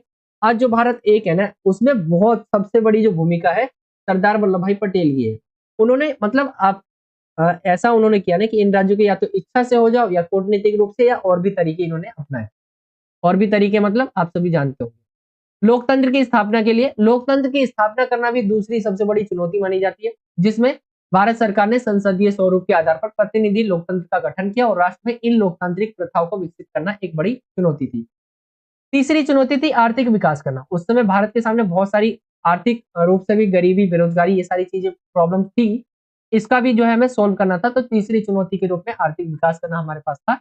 आर्थिक विकास और समाज की भलाई सुनिश्चित करना, एक प्रभावी आर्थिक नीति और गरीबों और बेरोजगारी के उन्मूलन की मदद से कल्याणकारी लक्ष्यों को प्राप्त करना। तो ये तीसरी चुनौती थी। ये आपका हो जाएगा क्वेश्चन नंबर 29। इसको ज्यादा थोड़ा एक्सप्लेन करना। इंग्लिश मीडियम में देखिए, describe any 3 challenges facing India at the time of independence. तो चैलेंज ऑफ जो है यहाँ पे शेपिंग अ नेशन हो जाएगा, टू एस्टेब्लिश डेमोक्रेसी हो जाएगा, एंड इकोनॉमिक डेवलपमेंट। तो ये 3 जो है प्रॉब्लम थे जब इंडिया ने इंडिपेंडेंस हासिल करी। तो ये चैलेंजेस फेस किए। इसी के अंदर और में पूछा गया है 1947 में भारत के विभाजन के किन्हीं 6 परिणाम। तो भारत पाकिस्तान का जब विभाजन होता है तो 6 परिणाम क्या निकलते हैं? जनसंख्या का स्थानांतरण, यानी जनसंख्या क्या है, अपनी ही जगह को छोड़कर दूसरी जगह जाने के लिए जो है मजबूर हो गई। तो यहाँ पे आप ये एक्सप्लेन कर सकते हैं। शरणार्थियों की समस्या, बहुत सारी जो है लाखों लोग जो क्या है नई सीमा पार करने के लिए अपने घरों को छोड़ना पड़ा। इन लोगों को अपने स्थानीय पर्यावरण से बाहर जाने के लिए मजबूर किया गया। तो ये शरणार्थियों की समस्या भी हुई। संपत्ति और जो है वित्तीय संपत्ति का विभाजन। अगर देखें भारत पाकिस्तान के विभाजन में देखें तो बहुत मतलब आप कहेंगे कि सुई तक का विभाजन हुआ एक तरह से। संपत्तियों, देनदारी और वित्तीय संपत्तियों का विभाजन हुआ, जिससे भारत और पाकिस्तान के बीच एक बड़ी संपत्ति का विभाजन हुआ। तो ये भी हुआ। सरकार और रेलवे के कर्मचारियों का विभाजन यहाँ तक हुआ था। भारत और पाकिस्तान के बीच सरकारी और रेलवे के कर्मचारियों का विभाजन हुआ, जिससे नौकरियों के क्षेत्र में असमानता पैदा हुई। अल्पसंख्यकों की समस्या भी निकल कर आई। मुस्लिम अल्पसंख्यकों के बड़े पैमाने पर पलायन के बावजूद भारत में भी उनकी समस्याएं बढ़ी। इससे भारत सरकार को इस समस्या का सामना करना पड़ा कि वे कैसे अल्पसंख्यकों के संरक्षण और समर्थन को सुनिश्चित कर सकती है। बंगाल और पंजाब का विभाजन। भारत के विभाजन के परिणाम स्वरूप बंगाल और पंजाब के 2 भागों में बांटा गया। ये विभाजन हिंदू मुस्लिम असमानता और दुखद विवादों की ओर कदम बढ़ाया। तो ये पॉइंट है जिसमें आप लिख सकते हैं ये हुआ। और भी बहुत सारी चीजें हुई जिसमें बहुत सारे, अगर जनसंख्या का स्थानांतरण देखें तो इसके अंदर हम देखें बहुत सारी हत्याएं, अत्याचार, बलात्कार, बहुत सारी चीजें इसके अंदर होती है। तो 1947 में भारत पाकिस्तान का जो विभाजन है, वर्ल्ड में इसकी एक अलग ही स्टोरी है। अगर आप देखेंगे भारत पाकिस्तान के विभाजन को लेकर बहुत सारी प्रॉब्लम्स हुई थी देश में। लोग मतलब एक तरह से क्या है कि आप देखेंगे, अगर आप पुरानी फिल्में देखते हो ना, जब अंग्रेज वाली फिल्म और जिसमें इंडियन रहते तो हमेशा अंग्रेज क्या उसके ऊपर अत्याचार करता था। ठीक है, मतलब दिखाया जाता है कि तुम गरीब लोग ये वो। तो आप देखेंगे उससे भी बदतर हालत थी उस समय की जब विभाजन हुआ था। वहां पे महिलाओं के साथ इतना गलत व्यवहार किया गया, किसी को भी मतलब बहुत सारी दिक्कतें हुई विभाजन में। ठीक है, खासकर जो है महिलाओं के साथ बहुत बुरा हुआ। इंग्लिश मीडियम में देखेंगे, एनालाइज एंड 6 जो है आपको बताना है पार्टीशन ऑफ इंडिया के क्या निकल के आए। तो यहाँ पे क्या क्या इफेक्ट हुए या क्या परिणाम हुए। तो यहाँ पे देखेंगे हम जो है पॉपुलेशन ट्रांसफर हुआ, प्रॉब्लम्स ऑफ रिफ्यूजीज हुआ, यहाँ पे डिवीजन ऑफ जो है प्रॉपर्टीज एंड फाइनेंशियल एसेट्स की भी जो है यहाँ पे डिवाइड हुआ, डिवीजन हुआ। Division of government and railways employees इसका भी हुआ। प्रॉब्लम्स ऑफ माइनॉरिटीज हुई, एंड यहाँ पे partition of Bengal and Punjab. ये आप पॉइंट्स लिख सकते हैं जो एक्सप्लेन किया गया है, आप इंग्लिश मीडियम में पढ़ सकते हैं।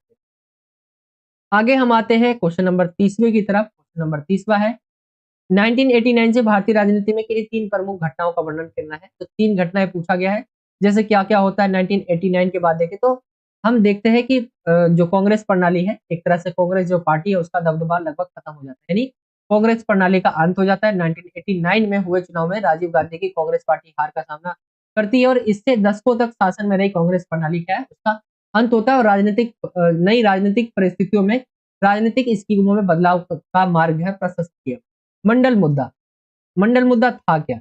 जनता दल सरकार ने 1990 में अनुसूचित जातियों और अनुसूचित जनजातियों के लिए एक आरक्षण बढ़ाने का निर्णय लिया, जिसे मंडल आयोग के तहत जाना जाता है। यह निर्णय राजनीतिक दृष्टि से बहुसंख्यक वर्गों को अधिक सामाजिक समानता देने का प्रयास था, लेकिन इसने उत्तर भारत में अपने खिलाफ विरोध उत्पन्न भी किए थे। तो मंडल मुद्दा हो जाएगा। नई आर्थिक सुधार, भारत ने क्या वैश्वीकरण भी 1991 में ही अपनाई, जिसमें क्या है आर्थिक इस अस्थिरता ने भारत को नई आर्थिक सुधारों की आवश्यकता थी और की ओर प्रवृत्त किया। मनमोहन सिंह ने जो है उस समय के हमारे जो है मनमोहन सिंह के नेतृत्व में केंद्र सरकार ने भारतीय अर्थव्यवस्था को क्या है लिबरलीकृत किया, यानी लिबरलाइज किया, और उसने विदेशी निवेश को बढ़ावा देने के लिए कई सुधार किए। देखिए हमने क्या है वैश्वीकरण को 1991 में अपनाया, और इसका एक रीजन भी था, क्योंकि इससे पहले देखेंगे तो हमारे ऊपर किसने शासन किया था? अंग्रेजों ने। और अंग्रेजों की वही आई थी ना कंपनी आई थी जिसने पूरे भारत को एक कंपनी ने पूरे भारत को गुलाम बना लिया था। तो आप देखेंगे भारत इससे डरता कि कोई बाहर की देश की कंपनी आएगी फिर से हमें गुलाम ना बना ले, इस वजह से भारत बहुत लेट हो गया। बट 1991 में भारत ने वैश्वीकरण अपनाया, जिससे क्या है एक तरह से हमने खुली बाजार कर दिया। एक देश में कोई भी आ सकता है, निवेश कर सकता है, ये सारी चीजें आप डाल सकते हैं। बाबरी मस्जिद मुद्दा, 1992 में बाबरी मस्जिद के मुद्दे में अस्तित्व संकट उत्पन्न हुआ, जो राजनीतिक और सामाजिक तनाव को बढ़ा दिया। बाबरी मस्जिद के बारे में विवाद ने भारतीय राजनीति को बड़े पैमाने पर प्रभावित किया, और इसने विभाजन की ऊर्जा को बढ़ावा दिया। बाबरी मस्जिद आप देखे होंगे, इससे रिलेटेड आप वीडियोस देखते होंगे, नेगेटिव पॉजिटिव दोनों ही वीडियोस आती है, ऐसी बात नहीं है।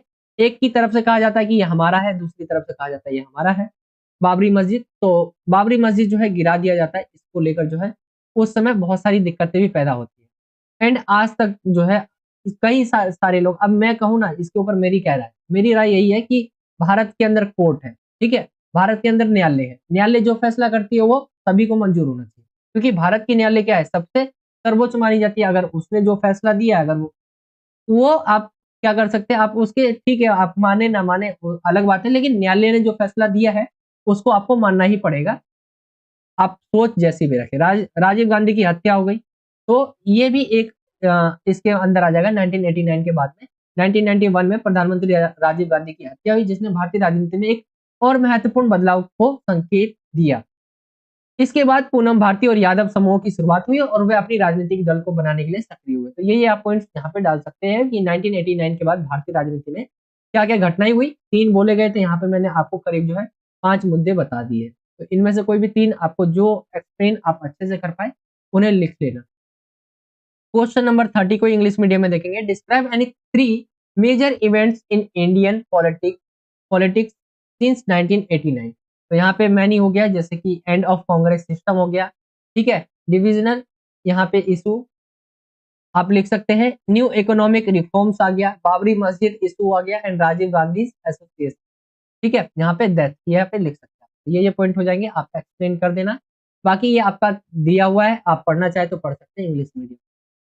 इसी के अंदर और में भी क्वेश्चन दिया हुआ है, और में क्या है, गंभीर प्रतिस्पर्धा और कई संघर्षों के बीच ऐसा प्रतीत होता है कि अधिकांश दलों के एक आम सहमति बन गई है। किन्हीं 3 का विस्तार से वर्णन करना है। देखिए यहाँ पे दलों की बात हो रही है, यानी राजनीतिक पार्टियों की बात हो रही है, ठीक है, यहाँ पे देखेंगे दलों की बात हो रही है, राजनीतिक पार्टी की बात हो रही है। मान लेते हैं पार्टी ए है, पार्टी बी, एक सरकार में है, एक सरकार में नहीं है। अगर हम देखें इनके बीच क्या है, कई सारी प्रतिस्पर्धा होती है, कई संघर्ष होते हैं, लेकिन इसके बावजूद क्या होता है, अधिकांश दलों के में क्या होती है, एक आम सहमति बनी होती है। किस किस को लेकर? कुछ ऐसे टॉपिक होते हैं जिसमें दोनों ही क्या होते हैं, एक साथ होते हैं।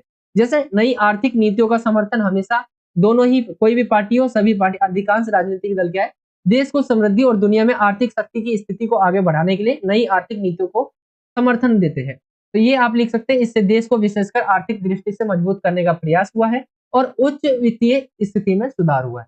शिक्षा और रोजगार को लेकर भी आप देखेंगे सभी पार्टी, अगर आप एग्जाम्पल में देखें बीजेपी, कांग्रेस, ठीक है, आम आदमी पार्टी, शिक्षा और रोजगार की सभी बात करती है और सभी इसका समर्थन भी करती है कि होनी चाहिए। तो ये इसको लेकर भी क्या है, इनमें क्या है, सहमति बनी हुई है।